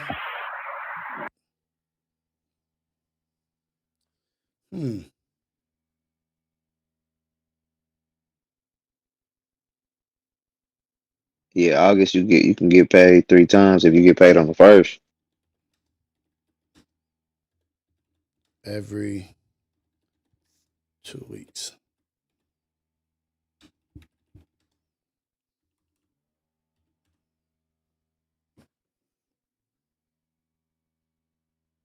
Get paid 2 weeks bi-weekly. You typically receive 3 paychecks single month during 2 months of the year.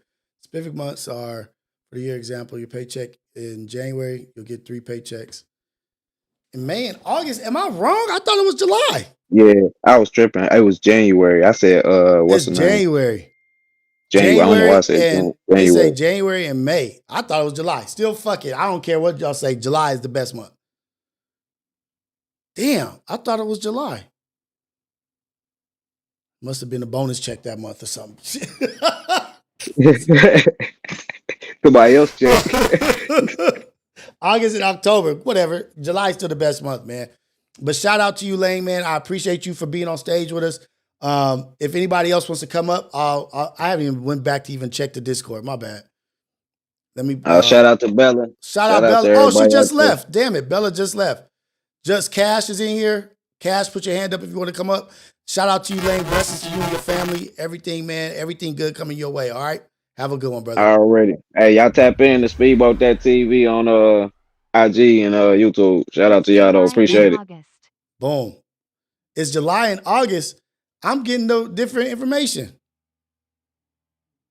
Cash, put your hand up if you want to come up on stage, man. Callers, call in, whatever y'all want to do. We got time today.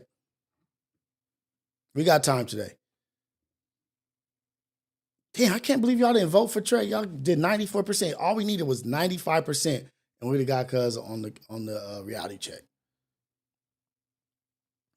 Damn. Yeah, shout out Puma, man. Rest in peace, LS, beautiful queen. Shout out to and rest in peace to LS. W Speedboat.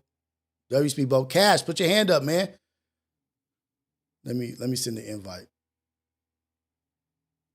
How do I send the invite, actually?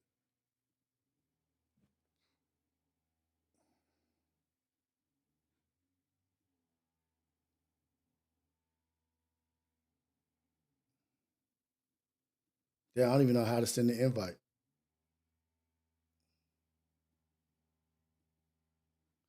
(919) Heem is in the building. Put your hand up. I don't know how to invite y'all to the stage right now. I don't know what I'm doing wrong.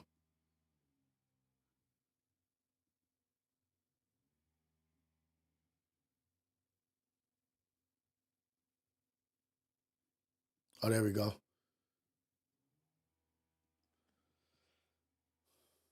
What up, 919? What's happening with you, man? What's going down? What up, bro? What's going down? Bella is saying that she work in the healthcare, and this new big bullshit bill got me stressed right now. Yeah, a lot of rural hospitals are in trouble. A lot of medical workers, not just people on Medicaid, but a lot of the jobs that are paid through that are in trouble also. So shout out to our people, man. Prayers out to them, man. What's up with you, 919? Chilling. I'm chilling. What's wrong, man? You sound like your energy is down. Nah, I'm eating right now, man. I just came to say what up, man. Okay. Good looking out, man. I appreciate it, brother. We just in here chilling right now, you know, just we got all we was talking about dog face situation. We was talking about that. That was some trash ass shit that he did, that he pulled. That's some jive turkey shit that he pulled. But I haven't talked about anything in the title of the live. We were already 2 hours in. I haven't talked about the Epstein thing. I haven't talked about the trash in Philly. I can't remember what else I put in the title. But Philly is filled to the roof with trash because the Union 33 is on strike. Bro, that's why you got, hey, bro, you got to do R files soon, bro. That's really why I came in here. Let's go. Got to do R files, bro. This week, I said it. Do R files just one time, bro. I already sent it to Guy. It's happening this week. R files happening this week for sure. Nah, I ain't bet. It's happening for sure. And we got a bunch of shit to go over, a bunch of topics that are in the Discord that are cracking. So we got a lot of stuff to talk about, a lot of shit to do. But for sure this week. For sure. I bet. That's all I wanted to say. Shout out you. Oh shit, they just ended the strike today. Somebody said they just ended the strike today. Strike for what? That was why the garbage was cracking like that in Philly. Philly dirty anyway, bro. Like my that God. shit. Wait. Come on, man. Can't call them dirty. You know that. Everybody know Philly dirty as shit. Everything from Philly to like Boston is dirty. Oh my God. That shit was wicked what they was doing out there. That shit was fucking filthy. But 18 minutes ago, live updates, deal reached, Philly workers union strike ends. Okay, good. See, Philly, I think Philly should always be dirty. Like it wouldn't even be Philly if it wasn't dirty. Wait, how you think Philly should always be dirty? Wait, where's that coming from? Cause like it just look better when it's dirty. Like I don't know how this. It looks better when it's dirty. What kind of sense do that make? Yeah, it's already a rough city. Like it's hostile as fuck every day. Like it should be dirty. Like if it's clean, then it take away like the edginess. You know. We don't need I that. support the dirty. Shout out to Tiny in the building. I see Tiny in here. Shout out to Tiny. Over in Europe, Germany, all the amazing places that they at. Shout out to Apollo. Shout out to Tiny. Nah, man, they can't be dirty like that. Philadelphia is where they signed the declaration, right? Or whatever they signed in Philadelphia. Come on, man. Yeah, that was like the capital or some shit back in the days. Come on. Yeah. But they finally settled that shit though. The trash was piling up and it said the whole city stunk. Long night of negotiations. District Council. Hey, I'm trying to meet somebody over there too. You know what I'm saying? He in the chat too. You trying to meet somebody in Philly? We gotta talk about some business. Yeah. Oh, some good business or some? Yeah, some good business, man. Well, good business. You just dissed his city. He ain't from there, but he know who he is. Shout out to Philly because I mess with Philly. I got family in Philly. I got family in PA. Shout out to them, man. But I'm glad that this shit is over. A deal has been reached with the city, ending the 8-day strike. We're live with what we're learning about. Yeah, shout out to Philly, man. You know what I'm saying? I'm like 45 minutes away from Philly. I love Philly. Today is all my people's there. You know what I'm saying? Straight up. Hey, just imagine this is how volatile we are. Oh man, let me see. Hey, this is the AM Wake Up Show, Coffee with Rios, #1 morning show in the whole wide world. Craig, caller, where you calling from? What's your name? What's good, Rios? It's OTG, man. I live in Philly. What's he talking about? What's he talking about, man? What is he talking about? I had to get right on Man, here. What do you look, about Philly? you know Philly dirty. At least some parts, though. He from Philly. He know, man. Well, there's some parts that's dirty everywhere, right? Some parts is dirty everywhere. They do have that little area with the drugs where they really fucked up. But this ain't. I don't think Philly's too far from other places. San Francisco had the dirtiest streets in the world for a minute. I mean, like you're gonna have your places because it's full of a lot of people in a small area. So yeah, you got your places, but overall, the whole city not at all. Like Kensington, one small place. Right, exactly. That's like a strip in North Philly, way at the top of North Philly. That's not even the whole North Philly. So, You get what I'm all right, saying? so do you be in Germantown and shit like that? Like, what parts you at? I live out of West Philly, but I've been all through Philly. Like I know it's like the back of my hand. So Germantown, that's one area of Philly. That's a nice area. That's the nice area. A nicer area. Yeah. But look at this. That's a nicer area in North Philly. You know what I mean? But Philly has some of the coldest architecture too. Like they buildings and shit, the how they built and designed the city is actually like if you look at it like that way, it is a nice city. Yeah, there's some trouble and some shit that happens, but the design and buildings of Philly is cold. It's the oldest city in America. I love Philly. You know what I mean? I ain't gonna lie. I love Philly. First street in America, first neighborhood in America, a bunch of stuff. You know what I mean? So, and that way, I thought you was going to talk about the shootout stuff and some other stuff, but the trash, they just ended that this morning. Yeah, I was going to talk about the shootout. That shit was incredibly crazy. I'm not going to show it on here because I don't want to show gun violence or anything like that and get in trouble. But what the hell was that, man? Like, where are we at as a society where we are doing that kind of shit? It's just nothing but girls laid out on the floor. You got to do it with a switch Glock with a switch on it. Basically, probably hitting nothing but the roof the way they can't even control what they shooting. Niggas can't aim, bro. They holding a gun. They don't even know how to hold the gun the right way, bro. They just hitting anything. And you just popping up and just spraying. You just popping up spraying. There's no way the way they pop up, they can decipher between who is who and where they like. That shit is incredibly ignorant. And I feel like something's got to happen because that can't be the future of where we're going. If that's what's happening, it's only going to get worse. You know what I mean? Like, so what do y'all think about crime and like the leniency on crime and how it's getting worse and worse and worse? What do you think is the answer? I think it's going to be another crime bill.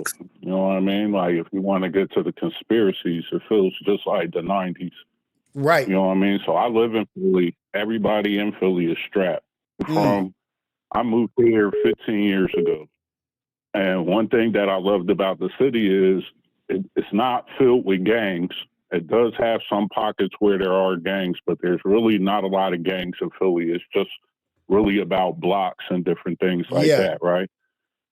And it's a safe city. So really, anytime it's like it's a problem, it's because you are in the problem, if that makes sense. Like, it's really not like people are coming out trying to just start shit with people for no reason. But everybody in the city is strapped. It's like the cops know it, the mayor know it, everybody knows it. Everybody in the city strapped. They'll shoot the fair one and then come shoot you. Yeah. So it really just feels like it's part of the crime bill again. You know what I mean? Like when the first crime bill passed, I was 14, and parents were saying the kids was out here with Uzis, with machine guns, semi-automatic machine guns. Remember, that was when they were saying everything in LA was real big, colors was big. Yeah, they yeah. really trying to say gangster rap was influencing America. Which seems like and look, now that we look back on it, it was. It was. You know what I mean? And so look where we're at right now. So now as adults, some of us who were like 13, 14 then, I'm 45 now. Yeah. And I'm looking at what's going on now. And I see the young boys running around with guns the same way I had guns. Mm-hmm. You get what I'm saying? Right. I see them handling they don't want to call the cops because you don't want to get called a snitch. But if somebody slap you, you still a man, so you still got to handle your situation the way you handle it. 100. So it's still, you know, if now you got Instagram. So on Instagram, like I don't even really post on Instagram. I got like 27,000 followers on Instagram, and I don't post anything because in Philly, Instagram will get you killed. Like that's what it's getting most of the young guys killed in Philly is they posting in their stories, they showing what block they on, they showing what girl they with, and next time and an hour later somebody done spun the block because they located themselves, and it's a problem. It's a problem. So you know what I mean? So really right now what we dealing with is it's a new crime bill. I feel like they setting us up to put a new crime bill in play to run the jails up and get new slave labor. Hey, that's what I think it is. That's what I told Manny. Pennsylvania got a lot of prisons too. Right. Like, my bad to cut you it's all good. I told Manny like maybe a year or two ago that out here in LA, they had dropped like felonies and misdemeanors. Like you could steal up to like $900 and it's just a misdemeanor. So people were doing runouts and just doing stuff or whatever. I said, they passed this shit. This shit is passed so that they can shock society into society having to beg them, like, whatever you guys come up with, please fix this situation. They dropped the laws and let it go crazy. But once it gets chaotic or whatever, then the people are going to look to the government to be saved. Like, please help us from this craziness. And you're going to sign into whatever bill they have to regulate. And that is their intentions. That's how the crime bill got That's signed. how the crime bill got signed. They was putting drugs in the neighborhood. They was doing that shit and making money off it. And then on the backside, they collected money from putting cats in jail. And right now, I feel like they letting shit run rampant. So it looks like that. So people will be begging for regulation. You know what I mean? Like, put this into law, put this bill into law or whatever, so that we can stop this shit. And they just going to start putting people in jail. I think what it is like they need to make examples out of people. They need to, increase the severity of certain shit. But this fool Trump just said like he gonna start sending illegal immigrants to countries they not even from, that they've never been to. That he gonna start sending them to jails and to other countries that they've never been to, in countries they've never been to, and also. If he's trying to like talk about some shit that like if you commit a crime, we're trying to put jails, I think in El Salvador, we're trying to open jails in El Salvador where we could put Americans in jail out there. Yep. And watch, people go sign that shit. They go be like, yes, we need whatever. Yes. You want to send an American citizen to another country? Do it. Do it.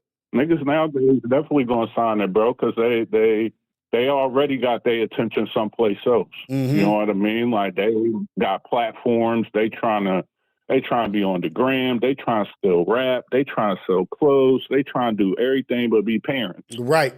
You know what I mean? So at the end of the day, if the government can come in and be a parent for you and relieve that responsibility, we about to have the crime bill all over again, bro. And that's why every city in America is seeing a rise in crime. It's not a shock that people commit crimes because people don't trust the police.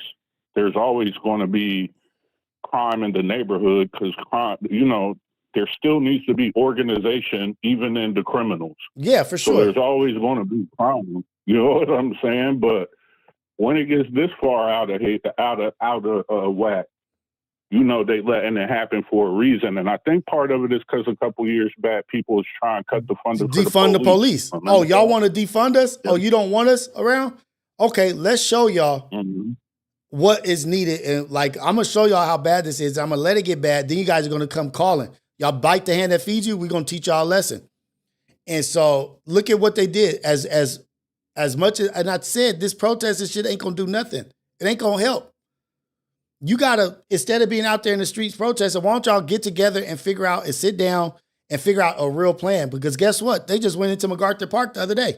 They going into soccer games, kids' soccer games, and going and collecting people. That's crazy.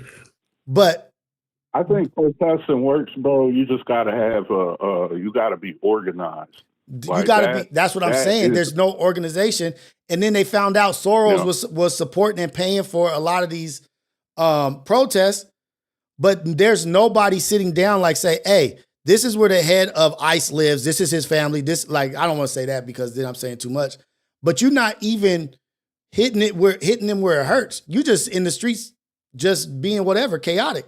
Why don't you put together a plan? Put together something that they will actually feel, but they're not doing that. And now look at them. They doing all kinds of shit. And they just got what? How much money? They just gave them so much money. And I think a $40,000 raise or some bullshit. I might be saying some crazy shit, but they just got a raise and they got billions of dollars for ICE.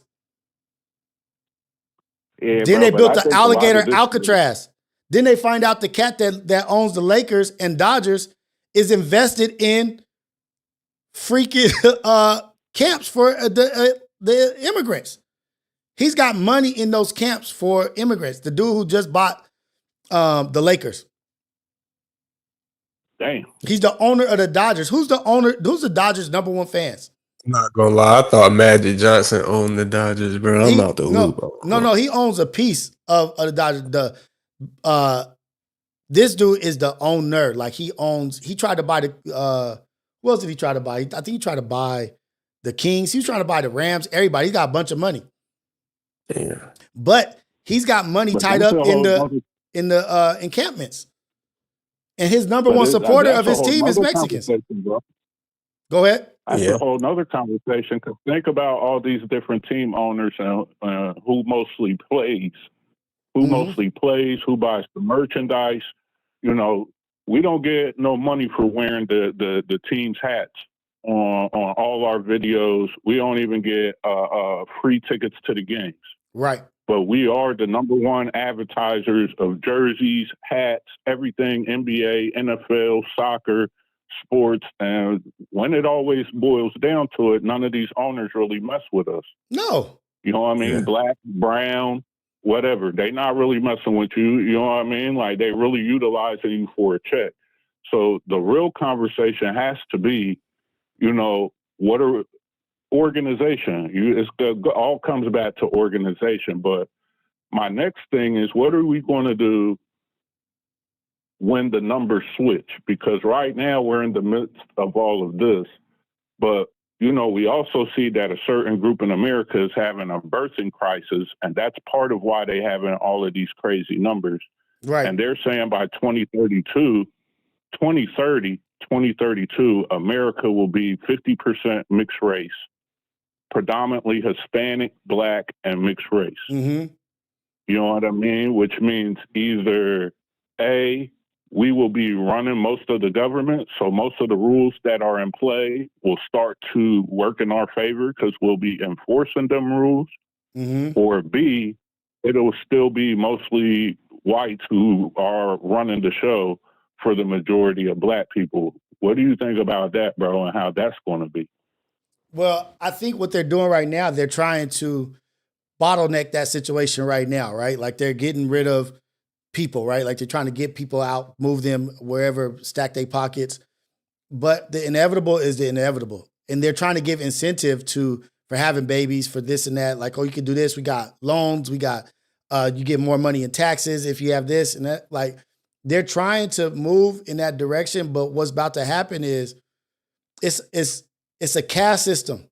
It's like class. Like, yeah, we be focused on color and race and this and that. But really, they don't see them. They see themselves as wealthy and the poor.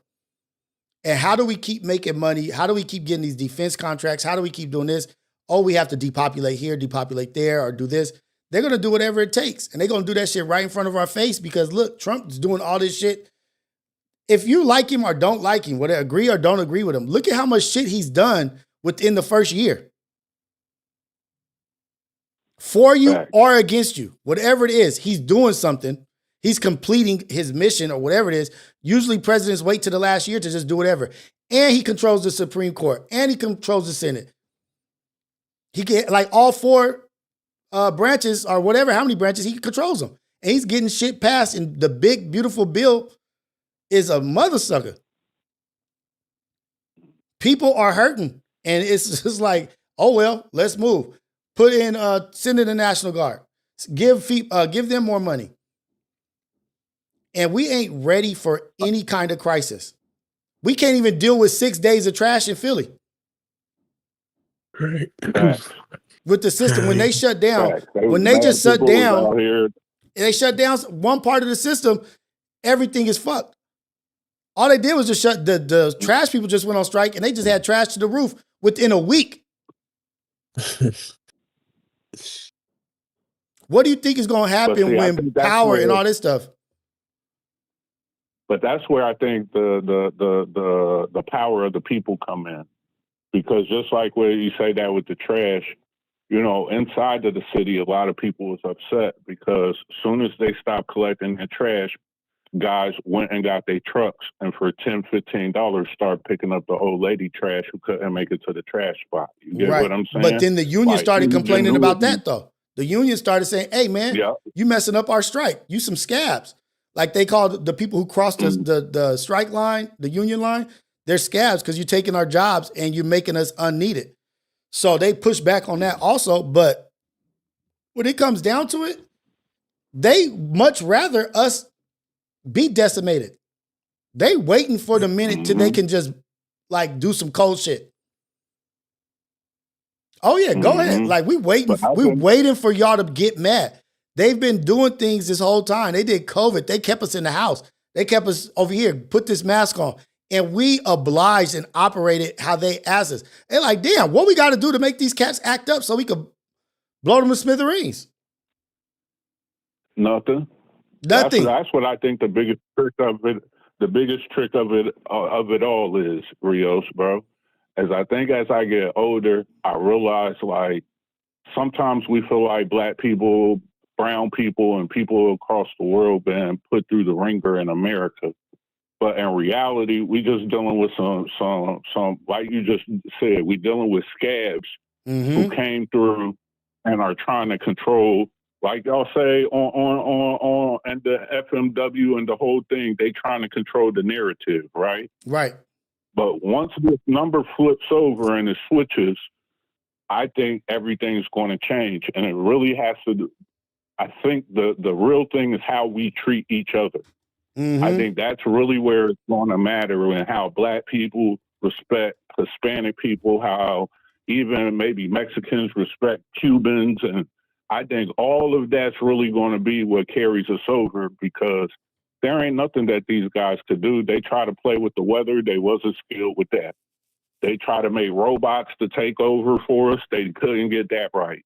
They can't find the aliens who's flying in the sky all the time, but they sending shit to other planets, and they gassing, bro. It's a bunch of gas. You know what I mean? It's a bunch of gas, but the thing is, this is their world. And it's been said that this is their world. We're not going to win this battle here of this worldly battle. We're not going to win this. How do we win a battle against the ones who have all the weaponry? If they want to just say we some cold killer cats, I'm going to take this out. They can't do that. That's why I say the victory is through God. The victory is you can't beat them at their own game. You can't beat them at their own game because you guys want this worldly world so bad that you'll do anything for it. But I'm living for something greater and better. This is what you want? Okay. You're not going to get me to compromise my afterlife. You know what I mean? Like we can't, what did the Andre 3000 say? You think you got a gun? They got some shit that'll blow your back out from where they stay at. Where they live at, where they stay at, they could just press a button and send a drone, do this. We're out the loop. We can't beat the government. We have to team up and come together to be good people, right? And yeah, there's going to be people, oh, you got to fight against this. You got to fight against this for your rights. These people are trying to go to Mars, homie. These people, it's shit happening. I do gotta give you just a little bit of. I gotta give you a little bit of pushback. It's good. Go ahead. We've talked before. So it's just ideology. Like, right. I'm Muslim, so, and my belief system, like, they don't own this world. You know what I'm saying? Allah, God owns everything. He is the greatest of great and the creator of all what is things, Allah's big, promise? small. We have life and afterlife. We have life and afterlife. And there is going to be a battle in life. But you don't resort to what they got going on and this and that to gain the world. Now, you're right in that aspect. So, and I'm also, I studied under I was Muslim.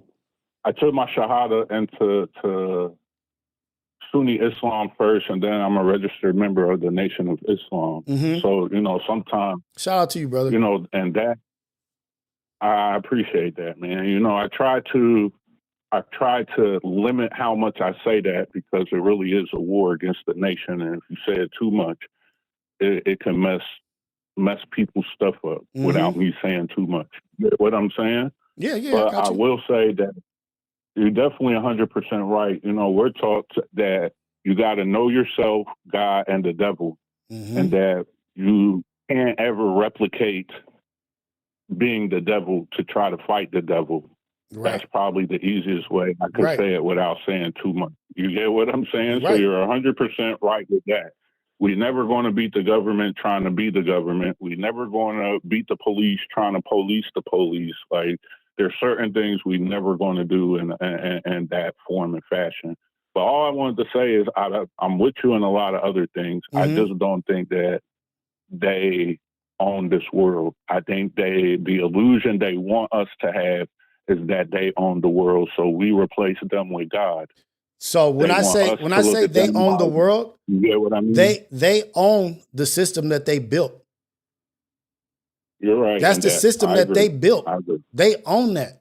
What they don't own is the tree and the grass that you sit in over here in the forest and is that like, yeah, okay, I got that. But the system that's been developed to hold you down and to benefit off you, they own that. The car that you buy, the Ford and this and the gas you put, they own that. You're trying to battle somebody in a car that you paid for that gave money to them to get stronger. You are trying to, the lights that you put on in your house is going into their pocket. You're trying to fight the people that's providing you electricity. They are in control of the system. Now, let me change system to world, from world to system. The systems that are in play, they got that. They built that for a reason and in their favor. You're right in that aspect. And I think that system is the system that we're seeing fail or they are in fear of losing it. And I think that's the time we're living in right now is we're watching a bunch of scary people make scary decisions because they see the inevitable coming. And so it's really like you just gotta, it's like, I don't know if I'm from the Midwest originally. So when tornadoes come, the biggest warning they could tell you is like, you got thunderstorms at 4:00 that could possibly bring tornadoes. Yeah. I don't know what to liken that to in California. Earthquake. But I think we're in the, like earthquakes, fires. Okay, so let's use a fire. Fire is a great example too, right? So I think we're in the time where right now we're in that warning system. We seeing all the crime. It's like they telling us the fire is coming. The tornado is coming. We see it on the horizon. So it's really just for us to lock down and really do what we're doing. That's why I seen somebody in the chat. He thought I wasn't going to say nothing. I seen him say that I be in back on Fig and I be over here. I be in all the stuff on the West Coast. As you should. Do you know what I'm saying? Yeah. Like, I be in all this stuff the West Coast because as being somebody from the Midwest and the East Coast, I don't know anything about the West Coast. So I sit on listen to you guys' stuff because it comes on at a time I can see. It's 12:48 in the afternoon. At nighttime, when it's 7 p.m., it's like 3 in the afternoon for y'all. Yeah. I could come tap in and see what's going on. I learn about the fires. I learn about how much black people and Mexican people get along. You get what I'm saying? And all that stuff. Because where I live, we don't have none of that. Right. So if I wasn't tapped in, I'd be like, why is these Mexicans saying nigga? Man, we at war with the Mexicans now. Yeah. It's because I've sat and watched you guys for 2 years and I'm understanding how it goes. Why does that all play a part? Because in this warning system that we see coming, we need to understand and grow and build and create independent media. Yeah. You know what I mean? Where we have independent conversations. Right. So I think we doing the right things now. You know what I mean? I think the only other thing we have to really think about is what happens if they cut the internet for a week. What do we do then? Yeah. Do we got everybody's emails? You know what I mean? When like, you ain't got how no are books we- on how to do anything, how to build anything, don't have any tangible skills because you're just a consumer. All you do is consume and get pacified by the system. And that's just what it is. That's what we're in. And that's why I say this right here is been a losing battle. This world has been a losing battle for majority of the people in the world. It has been a loss back to back on a grand scale, right? But that's when you start thinking like, how am I going to beat them? How are you going to beat the government? How you going to go to war? Like us as people, we want to go to war against the military, the strongest military in the whole wide world that countries are scared to go to war with. You're gonna have to be dedicated to your cause and willing to give up your life for that kind of shit, just like they are throwing rocks at tanks in other countries. They dedicated. Hey, Rios, I'm gonna get up out of here. Yeah, do your thing, Lane. Have a good one, man. 919, I'm sorry. Have a good one, brother. Appreciate you. Have a good one. But just like those cats that's fighting tanks with rocks, they've seen death. They've had enough. But we not like that. I also think for us in America, though, bro, for us in America, we have a different thing with the military, right? Like, I have a cousin. His birthday was just July 4th. We the exact same age. He's got a Purple Heart from Operation Iraqi Freedom. Did he want to go to the military when we was 19 because he wanted to go protect America? No, he went to the military because he dropped out of a college and he felt bad and wanted to do something for his mom so she wasn't mad at him, right? Right. Why does that matter? Because most of the black people and brown people in America's military are those people. They know different than me and you. So there is going to come a point where the government's about going to give them an order that they not going to rock with. There's not going to be enough money that they going to go shoot American people. They're going to go do some dirt to their own people. At least that's what I think. You know what I mean? Like, how do you feel about that? I feel like police is a different thing because the police across America, the FOP, they mostly don't look like us. Right. When you talk about the military in America is really built off of Hispanic and black people who come from the hood in America. You know what I'm saying? So I think if they tried to send them in the hood to do dirt to people in the hood, I don't know if they would do it, bro. Maybe that's just my wishful positive thinking, but that's how I think. I don't think it's wishful. Like, I think you're correct in the fact that there is a lot of us in there and we went there out of desperation or out of necessity or out of a need to provide and not having a better option going in there. Yeah. But I will also say that hey, how you doing, Frankie? I see you in here. They're also in a position, a privileged position where there is a whole sector, a whole brainwashing, a whole shit of automated shit where they don't need the pawns. You know what I mean? Like when the shit really hits the fan and they really want to go there, They can go there. Now, if generals in control of bases start wanting to have their own ideology and their own thoughts and their own beliefs, like, nah, I don't agree with that. We need to do this. Now, if they could control a whole base and do that, it'll be like against each other civil war. But it ain't going to be because of us. Facts. It ain't going to be because of us. It ain't going to be because of us. Some stuff is not happening or whatever. When they want to do something and they don't have to have their cross their T's and dot their I's and have to have checks and balances, and they can just start making decisions based off of this is what I want to do, it ain't going to have shit to do with us. Yeah. I want to jump in and say a few things. Going back to when you guys were talking about violence in American cities and stuff. Mm-hmm. I was just interviewed by the news on Sunday, and I'm gonna drop a video today talking about violence in the city. But anyhow, yeah. And the question that the news reporter had for me was, what did I think about the violence in our city? Because there's been recent shootings and all that stuff, and what I think can help lessen the violence. And I gave him my answer or whatever, but I'm going to drop a video going more in detail or whatever.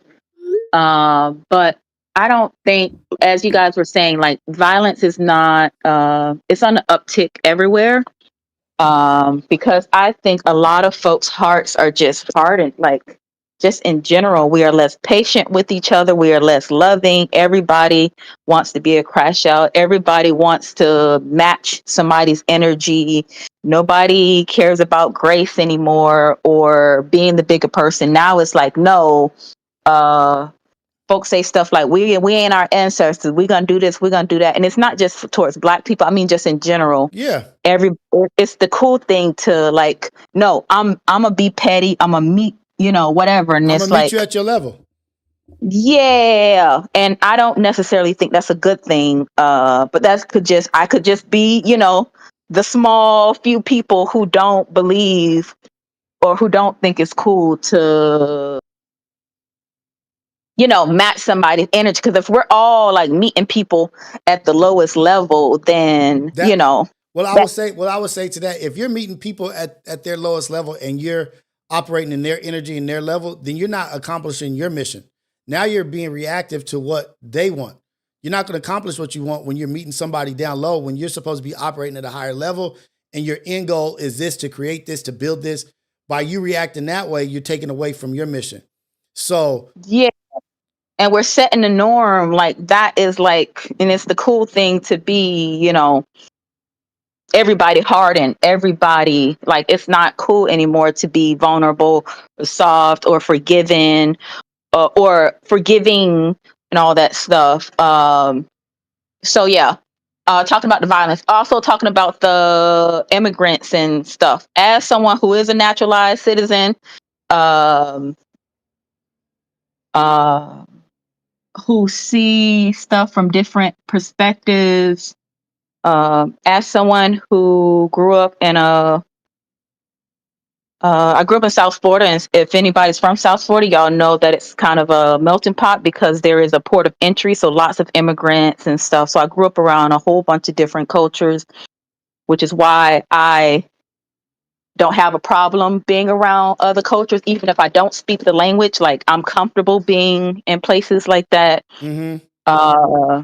Sorry, y'all talked about a lot, and I was thinking about all this stuff while y'all was talking. Also, Black folks in the military. Black people joining the military. Yeah, a lot of it's necessity and all that stuff. But there are Black people who love America, for who are sure. patriots. Yeah. Our patriotism may look different, but we still love America, and we hope for its the best of its ideals. We want to see America be what it says it is, in its preamble and all that stuff. All men created equal, and so on and so forth. So we fight to hold America to those standards. Sorry, my dog. But yeah, sorry, y'all said a lot, and I was trying to remember everything y'all was talking about. So I probably feel a little bit scatterbrained right It's now. okay. We're listening. I am reading the chat. I am reading Cali Bags. I'm paying attention and I am listening to you. So go ahead. It's all good. This is an open platform. Yeah. So, and I know other people have different beliefs and stuff. So I am more on the Christian side. So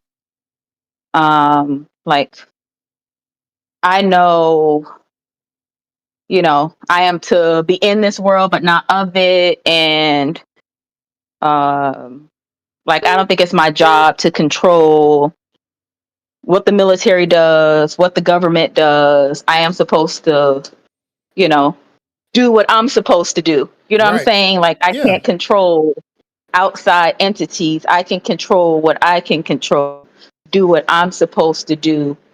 But just like I was um, trying to say when the reporter asked me about the violence and stuff, in the video, I'm going to talk about why would I, as a single mom, choose to move to this dangerous, violent, you know, I'm using quotation mark city or whatever, because, you know, I don't live in fear. And like, I believe no matter where I go, God is with me. And I felt peace moving here, you know. So I'm not like living in fear, not for me and not for my teenage son. I don't know. No, I don't know I how to get what you're explain it. saying. I get what you're saying. Like Yeah. what you're saying is your mission is bigger than what the world has for you. It will distract you. It will help you. It will make you lose focus on what you're here to do. And that's what I'm telling people is that don't crash out on something that's not worth it. There is a bigger goal at hand. There's a bigger prize at hand. And we get caught up in these low level kind of distractions a lot of times. And that's what it's really for. It's for the distraction. But if you prioritize and keep your faith strong in what you're doing, and then you have people to say, oh, that prayer didn't work here. That prayer, you don't have the answers to nothing. I don't have the answers to nothing. I know things are going to happen the way they're happening. I can only be the best me. Yeah. I can only be the best me. And the other thing is that that's not what's being promoted in the world. Somebody staying strong to their belief and not wavering in the face of money and not wavering in the face of injustice or whatever, but staying strong with who they are. And this is what I stand on. This is what I'm happy with. I don't need the extra worldly things to validate me. Like nothing here validates me. So I get what you're saying. You know what I mean? I appreciate it too. And then let me not answer Cali Bags. Let me get some more insight. So Cali Bags was saying that California, or it's a California thing, that Black people let other races talk on Black issues. Or that's an FMW. No, I think he said FMW, but then somebody said, I thought that was just a Cali thing. And then Cali Bags said, so let's get into that where we feel that. A little crazy. Yeah, you know what I mean? Like, let's get to that where somebody feels as if only Black people in California or FMW let other races say things to black communities. Do you think that should not be allowed? Why do you think that should not be allowed? Or do you think that you shouldn't get that opinion? Or you think that you should say, hey, this is us. This is what we do. You don't have any input on what's going on. Like you can't even have a conversation or whatever, or they can't have a point. Do y'all believe in that? That's tricky because I believe everyone, you know, we should be able to have conversations. And it's what's the intent or what's the heart behind certain conversations. Because some folks who are outside of a certain demographic and they're speaking on that demographic, you can kind of feel their intent if it's not how can I say, not shady, but you can feel if it's not they don't have good intentions for the conversation.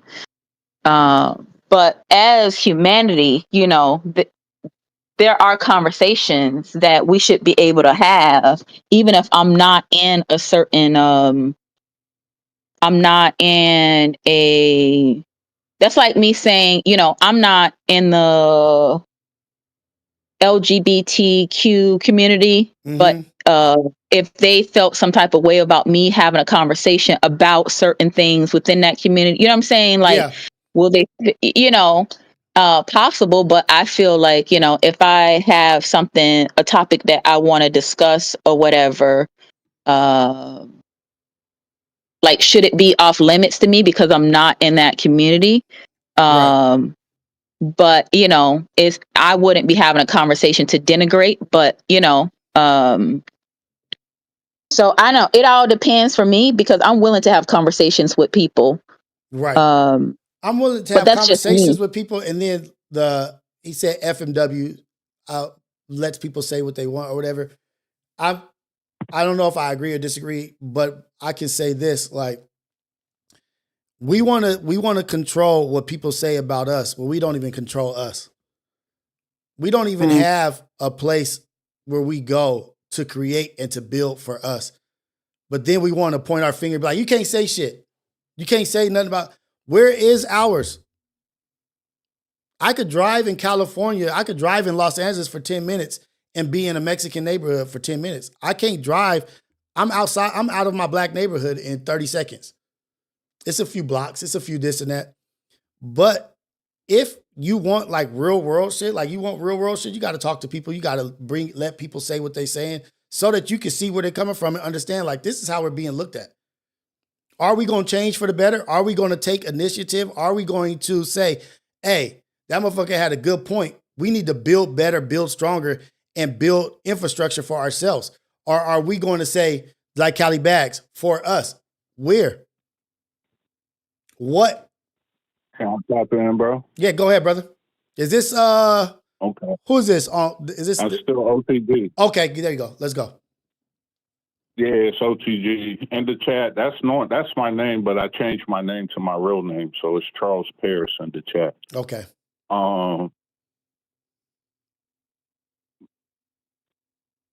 Man, I hope y'all can receive it. You know, like, I live in Philly, so Philly's 47% black. No. Say exactly how you feel, and don't sugarcoat shit. You agree, like go, let it loose, let it go.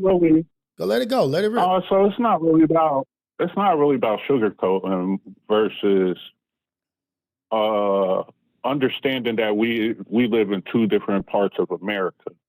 You get what I'm saying? And so it's really just about not disrespecting myself and saying something fast and then thinking about it later and wishing I said it another way. You kind of get what I'm saying? So it's more of that. So where I live in a city that's 47% black. It's not really a lot of Mexicans. It's not really a lot of Puerto Ricans. It's not a high Hispanic culture. Maybe it's Dominican, but in that space, the way that I see Hispanics talk to black, and hopefully I'm saying it right, Hispanic people talk to black people in California seems way different than how they talk to us out here. So I ask you. So then let's continue this. I want to stop there. So, do you think there's a different energy or confidence of a people when they outnumber you 10-1?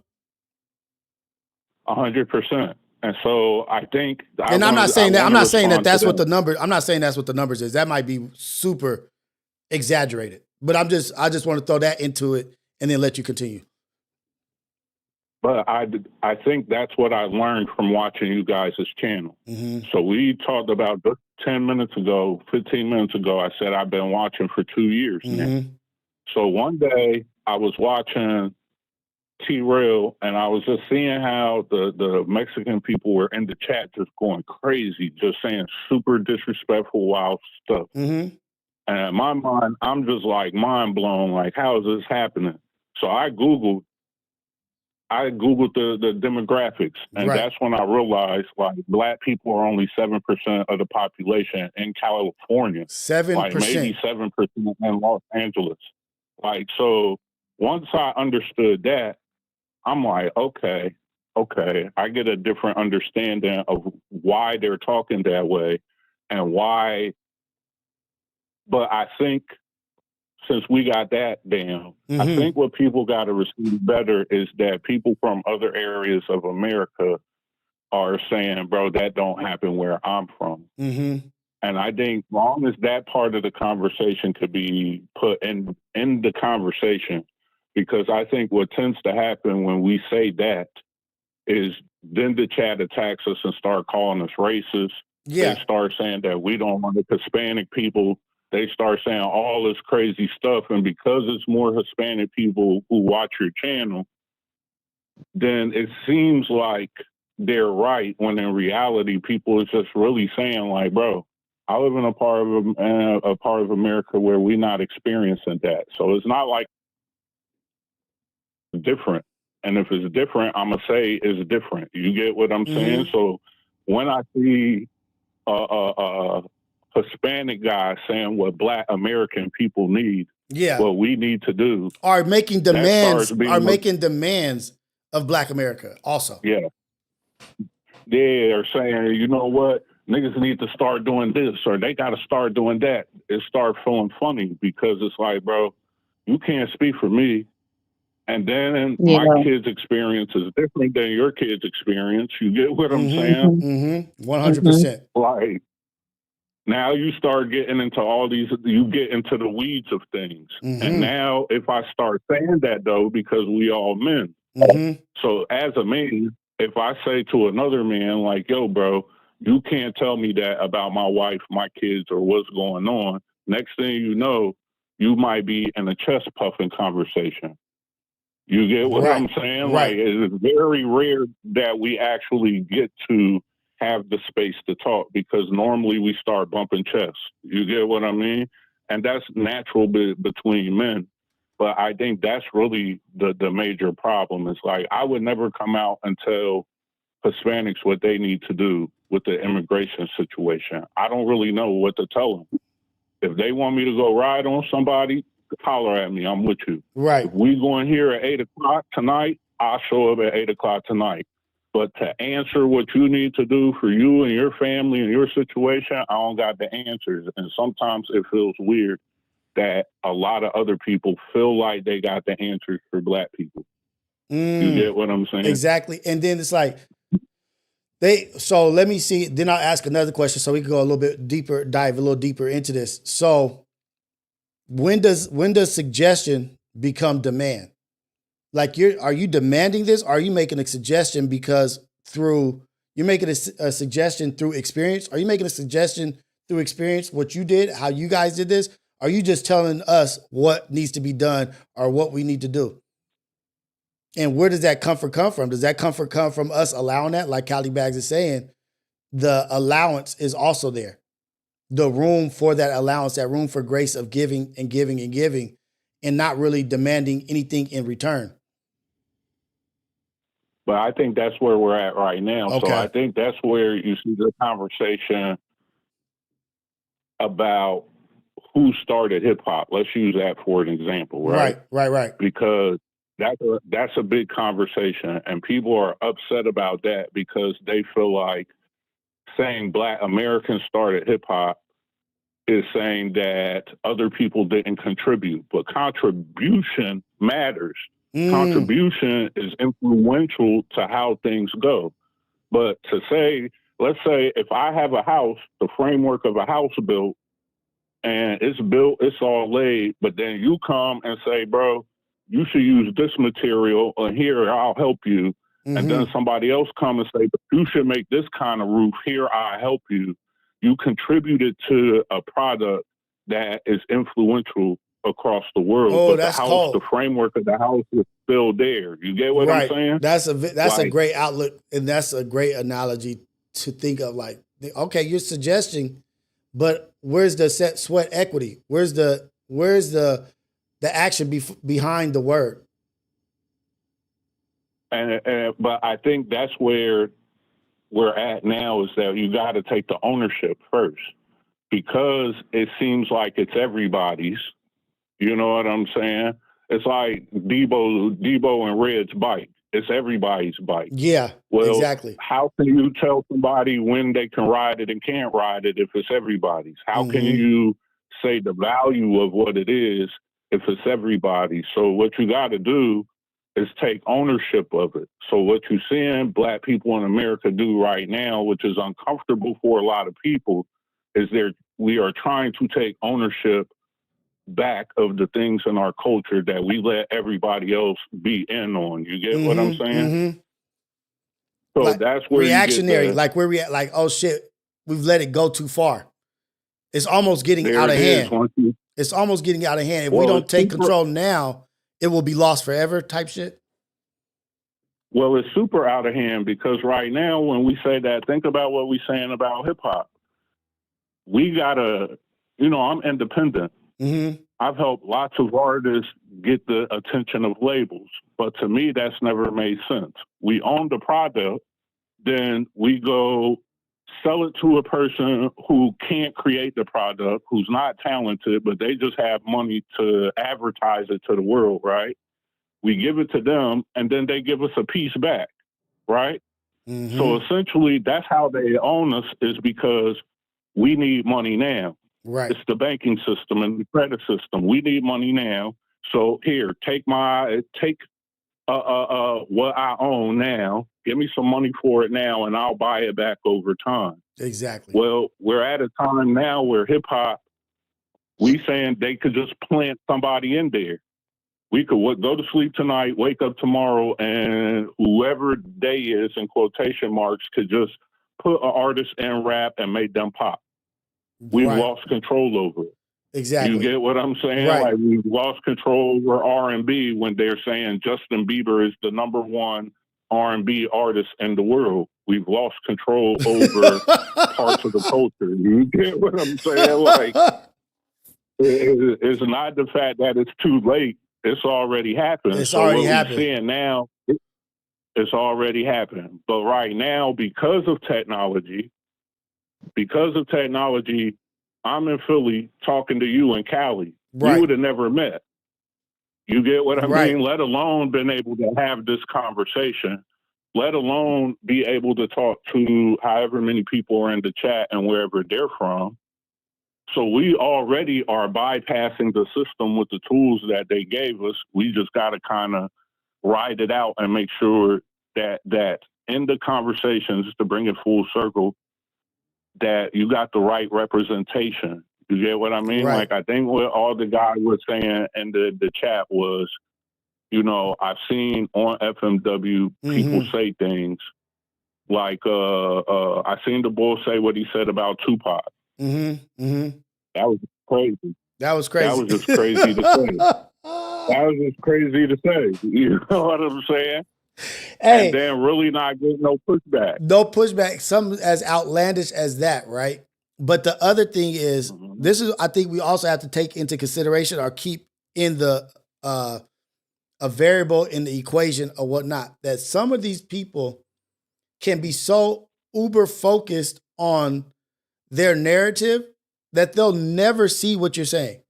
They'll never understand they'll never understand what you're saying because they're so uber focused on their narrative and what they have formed their reality to be that they'll never see your argument or they'll never stand from your position and understand what you're talking about.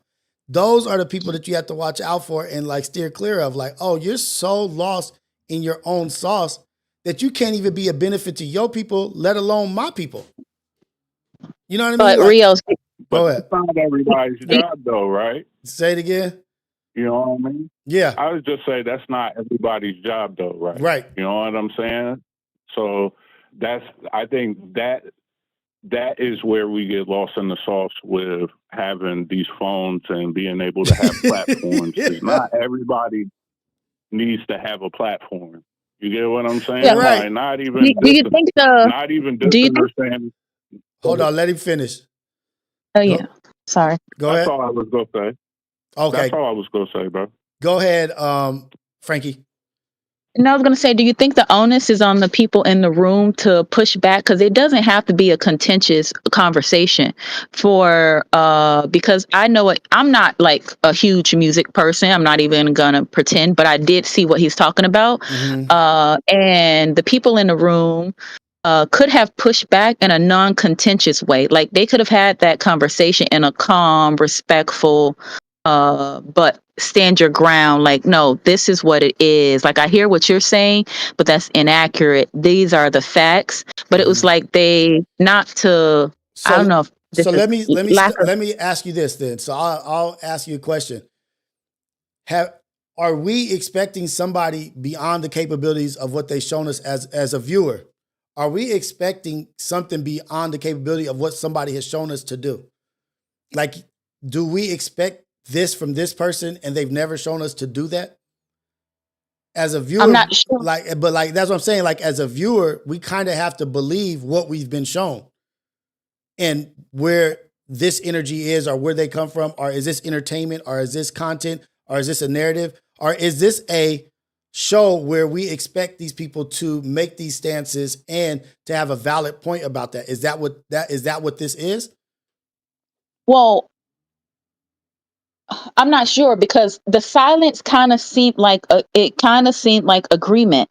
Like it didn't have to be like anything contentious for somebody to say, "Hey, I hear what you're saying. However, let me tell you why that's incorrect." So what I'm saying, like the person could walk away that day saying, "Hey, I have my view. This is what I believe, but this is also the other side's view or whatever." But for there to be zero pushback, so the person walks away like, yeah, I'm right, like, like they agreed with me, like they had no comeback or whatever. And it's just like, even if the person doesn't agree with you, you can still make your point, like, let me tell you why I don't agree with you, why I believe you're wrong, and it still be like a respectful thing, but the person know where you stand. Does that make Exactly. sense? That makes 100% sense. But what I'm trying to say is I'm trying to throw like variables into it, devil's advocate, without saying something is something, right? So do we take in consideration the bottom line, the bottom dollar, the overhead, the return on what they're doing? Like, if I'm not saying that they do this, but if I kick back, maybe this will hurt my bottom dollar. If I kick back, Oh yeah, yeah. like if I do this, but here, like, I'm not saying anybody does that, but I'm just saying here, there is no bottom dollar. I ain't making shit. So I could just say whatever the fuck I want and not be worried about somebody's feelings being hurt, or somebody my sponsor, or this person uninvesting or whatever. You know what I mean? Yeah, but the supersedes that. There's somebody on social media, I don't know who but their YouTube channel, they always say money over moral, or no, morals over money. I don't know who it is who says that, but they say it all the time when they start their videos, like morals over money. So at some point, it's just like my viewers have to appreciate, no matter what the demographic, what truth is. I'm saying, like, you don't have to like tap dance around the truth in order to keep your viewership, because if it's authentic, they should stay there. You know what I'm saying? Like, because if all you're doing is curtailing or trying to appease the masses, then it becomes inauthentic. You know what I'm saying? But that's what it is, though. That, like, not that it is unauthentic, but that's what maybe the platform is. You know what I mean? Like, maybe that is what, and that's, some people have a hard time. It's a hard pill to swallow, that we expect people to meet a standard that they've never shown us to be, or to be able to perform in a level or a capacity that they've never shown the capabilities of having. And I'm not blaming anybody for not being able to be on live or do whatever and be able to combat these things, but maybe they don't have the capabilities. I don't want to take anything away from anybody and say they don't have that. But there's also other things that we have to take into consideration. Yeah, I want this. Yeah, I would love if this happened. I would love. But guess what? That shit has never happened, and it's not going to happen. So maybe this is the reason why we don't take into consideration those variables, but we can have the examples of when somebody is not that. Like, oh shit. Okay, well, this is where I get that from. I don't get that what I'm actually wanting from that. I'm not getting it from over there. I need to make sure that when I'm over here, I'm keeping it honest and balanced with what they are producing. Mm-hmm. And they may not ever go ahead, my bad. Go ahead. I was just gonna say maybe they don't know that's what it looked like, bro, because you're explaining it right. Everything you're saying is actually on point. Like, I didn't think of it from that aspect. So maybe that's I think that's the importance of why you're needed and different third party places are needed. So, because if you don't know that's what you look like, if that platform doesn't understand, like, man, you're growing so big, you're getting 200 and 300,000 people, right? You know what I mean? If we was to place all of them in a room and say you're getting 50,000 views every single show, not all of those people are coming from Cali. Right. That now this is how, some of the people in your chat are just trying to make you aware of something versus trying to combat you or fight you or be negative about something. And I didn't look at it from the perspective you just gave. But I could see that, like, if you're building a platform, I don't want to say to combat the basketball platform. You know what I'm saying? Right.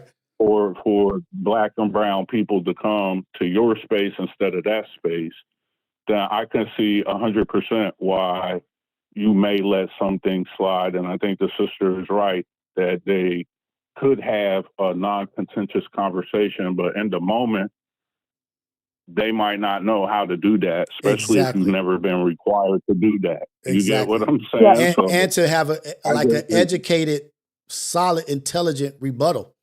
Like it could have been for some people, it's like, oh, that would have been easy. I'd have just told them, how is that when this album and this album, he came from here and here, and that was from this and this and this. Like, people can rattle that kind of shit off. Some people can't. Some people get caught in the headlights, the deer in the headlights, like, all right, let's move on from this subject before I might possibly say something that's hurtful or say some shit I regret in the end. But that's when what you're saying, when you can't be worried, your fan base is going to be there, your viewers are going to be there. But you have to give power to that, though. That's what you have to give power to that. The dangers of not speaking up in the moment is it creates tension later, because then you have other people who see it, who jump off the porch, who they aren't going to have, like, it's not going to be a nice little conversation for them. Now they're angry and upset, and now it's creating a wedge, because now they're like, oh no, I'm gonna fact check you, or I'm gonna put you in your place, and it's not gonna be in a friendly way. And now it causes more division when it could have just been not an easy conversation, but like a friendlier right. And so I'll give you an example on a way bigger scale, and it might not be as comparable, but I would not expect the same answer from Joe Louis that I would expect from Muhammad Ali. I would not expect him to conduct or be able to do what Muhammad Ali does. And that's why representation fucking matters.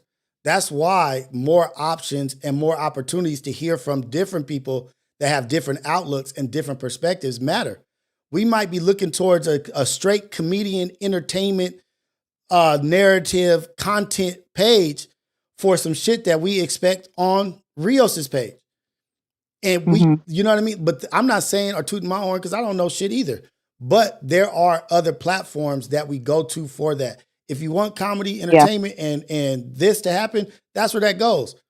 Now, when shit fumbles up and you meet some adversity or an obstacle, they may fumble that shit because guess what? They are entertainment, comedy, I'm not saying that's what they are, but we have to kind of adjust our expectations of people based on what they've shown us to be. I would say, though, that the viral way, I didn't get to see all this content. I didn't see all this content, so I don't want to say, I co-sign everything. But I've seen a lot of stuff, a lot of his rebuttals to certain things, and he wasn't off. No. I think a lot of people misread his energy. Because they're so uber focused on their narrative. They're so uber focused on what they want to hear and what they want to say that they can't hear nobody else. Question to the gentleman. I want to say, think about this though, Rios. Just think about this, because I think that how a lot of black men take it is it's just disrespect.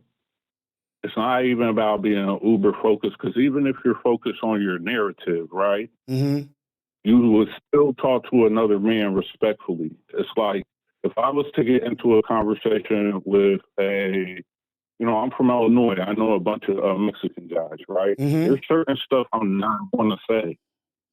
You get what I'm saying? Right. There's certain ways I'm not going to talk about Hispanic culture. It's just certain tones I'm not going to take. Let's take it that way, right? It's almost like the Mexican OT boy, the way he took that tone, that tone. Right. You kind of get what I'm saying? But that is nobody going to do nothing. And that is that's the answer. That's what it equals. When you allow missteps and barriers to continuously be stepped over, someone is going to get beside himself and feel like, oh shit, what you going to do about it? Because you ain't did nothing ever. You know what I mean? Like, so I feel this strongly about that. And the standard just drops until somebody checks that shit. And I get what you're saying. Like, but that's what I was saying with the viral way guy. I think that's what he was doing. But a lot of people misread his energy because they feel like when black men get loud, people get paranoid. It's just what it is. You know what I mean? Or when we have a conversation about some shit that we disagree with, they say we crying. Oh, stop crying. Yeah. Oh, stop this. Any emotion. Any emotion in conversation, whether we get excited, we get loud, we tripping. So the moment that he got, feeling away because he felt like people were saying some crazy stuff, the next thing I started seeing was guys saying his energy is bad and he's playing the black card. And it's not really a black card, it's really a respect card. Right. It's like if we in a conversation and you keep saying shut the fuck up, and I keep saying, bro, my kids are here, and I don't like it when you say the F word. Right. You know what I mean? Why you can't just respect me and stop saying the F word? You know what I'm saying? It's like, why do we got to argue back and forth over me saying, bro, this word makes me uncomfortable when you say it to me? Right. Why is there then I'm playing a card and doing all this other stuff? So I do think that there are people in you guys' sphere or world who have voices and are saying things. I just think, you raise a good point that some people, that's just not what they do. They never thought they would do. They probably never thought they would have a platform, you know what I mean? Let alone have to have some of these conversations with their homies. Right. You know what I mean? Uncomfortable conversations at times. Like, it's Question uncomfortable. for you. Yeah. Do you think, to the gentleman, do you think Viral Way's response would have been less intense had the matter been addressed on the spot or by someone else? And which matter are we talking about also? That's a good question. And Yeah, which matter are you referencing? The whole, there was the Tupac thing, and there was something else they responded to. I forgot what the other thing that they were very passionate about, that they went off on. Was it possibly the taking ownership of hip hop, taking ownership of rap, or was it that conversation? It may have been something like that, but it was something else that had to do with like black people. I forget what, but they were very upset and intense. I saw the Viral Way response, and I was thinking just to myself that he's probably so upset because he feel like nobody else is saying it. Well, let me answer that also, and then we'll go to let him answer. Sometimes you could be so frustrated with your own people that you feel like, now I got to respond at 20 because you just got ran over. I can't even respond at this level because of the egregious nature of what just happened. So now I got to go at it full speed. So your response can be making up for a lack there of a response. But go ahead, brother. You go ahead and answer.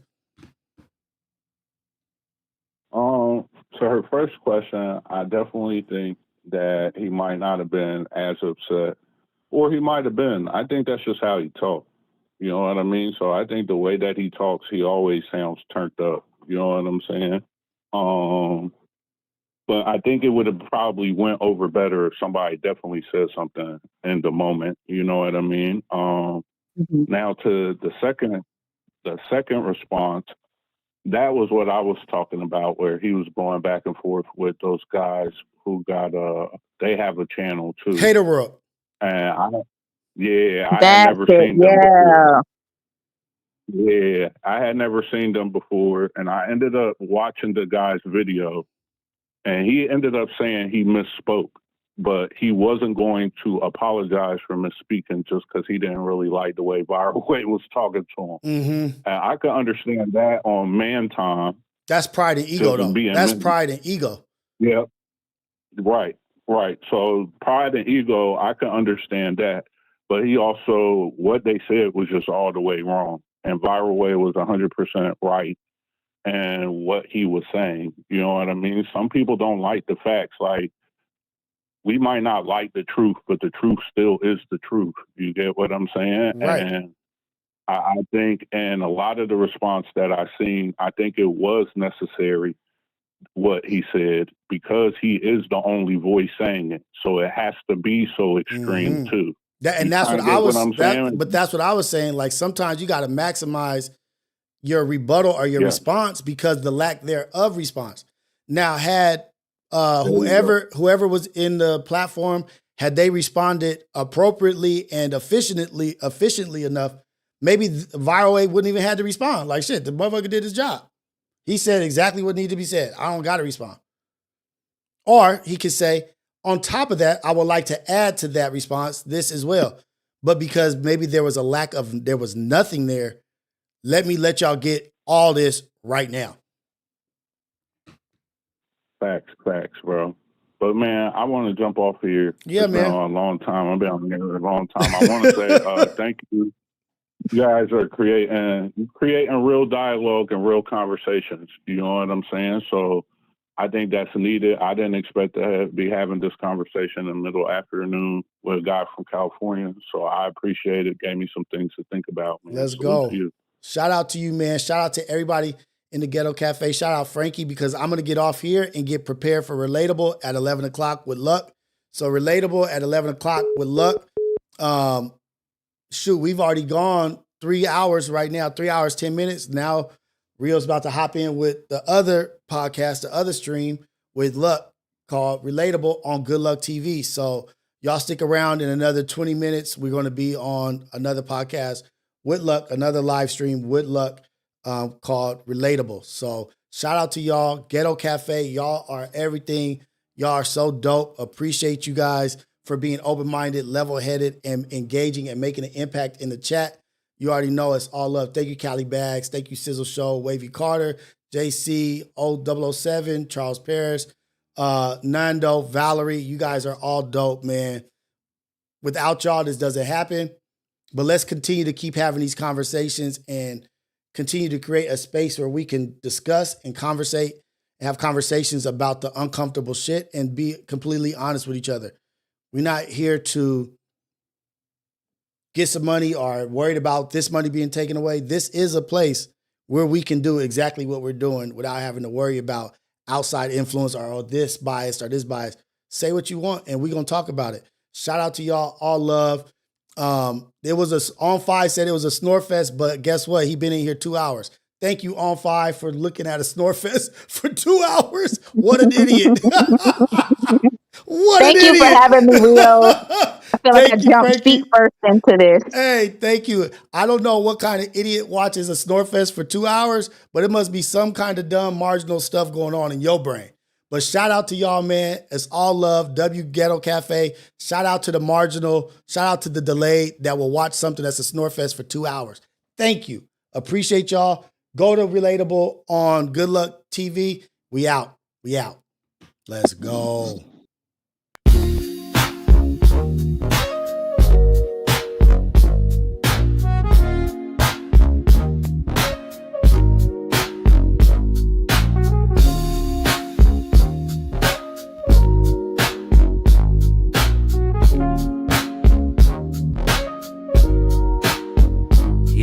Ghetto cafe in the building, steam rising from the stove. We switching lanes, they don't want it, they just pose for the smoke. If it's about that coffee, we got the roast and the toast. Shots fired from the French press, let it drip slow and boast. Mornings on the west, sun low, but the grind stay woke. Ghetto cafe, steam in the breeze. Cruising through dreams with a mug and some peace. No drama, just cream, we deliver with ease. On the coast where the light never leaves. Coffee with Rios, pour it up slow. Steam in the city while the sun lay low. Coffee with Rios, starting the show. Sip real smooth, let the wisdom flow. Coffee with Rios, pour it up slow. Steam in the city while the sun lay low. Coffee with Rios, starting the show. Sip real smooth, let the wisdom flow.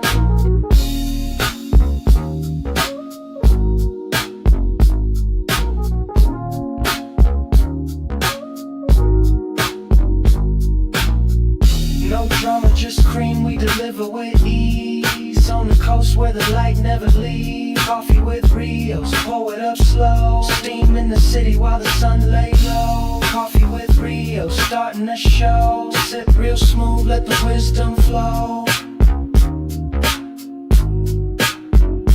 Coffee with Rios, pour it up slow. Steam in the city while the sun lay low. Coffee with Rios, starting the show. Sip real smooth, let the wisdom flow. Coffee with Rios, pour it up slow. Steam in the city while the sun lay low. Coffee with Rios, starting the show. Sip real smooth, let the wisdom flow.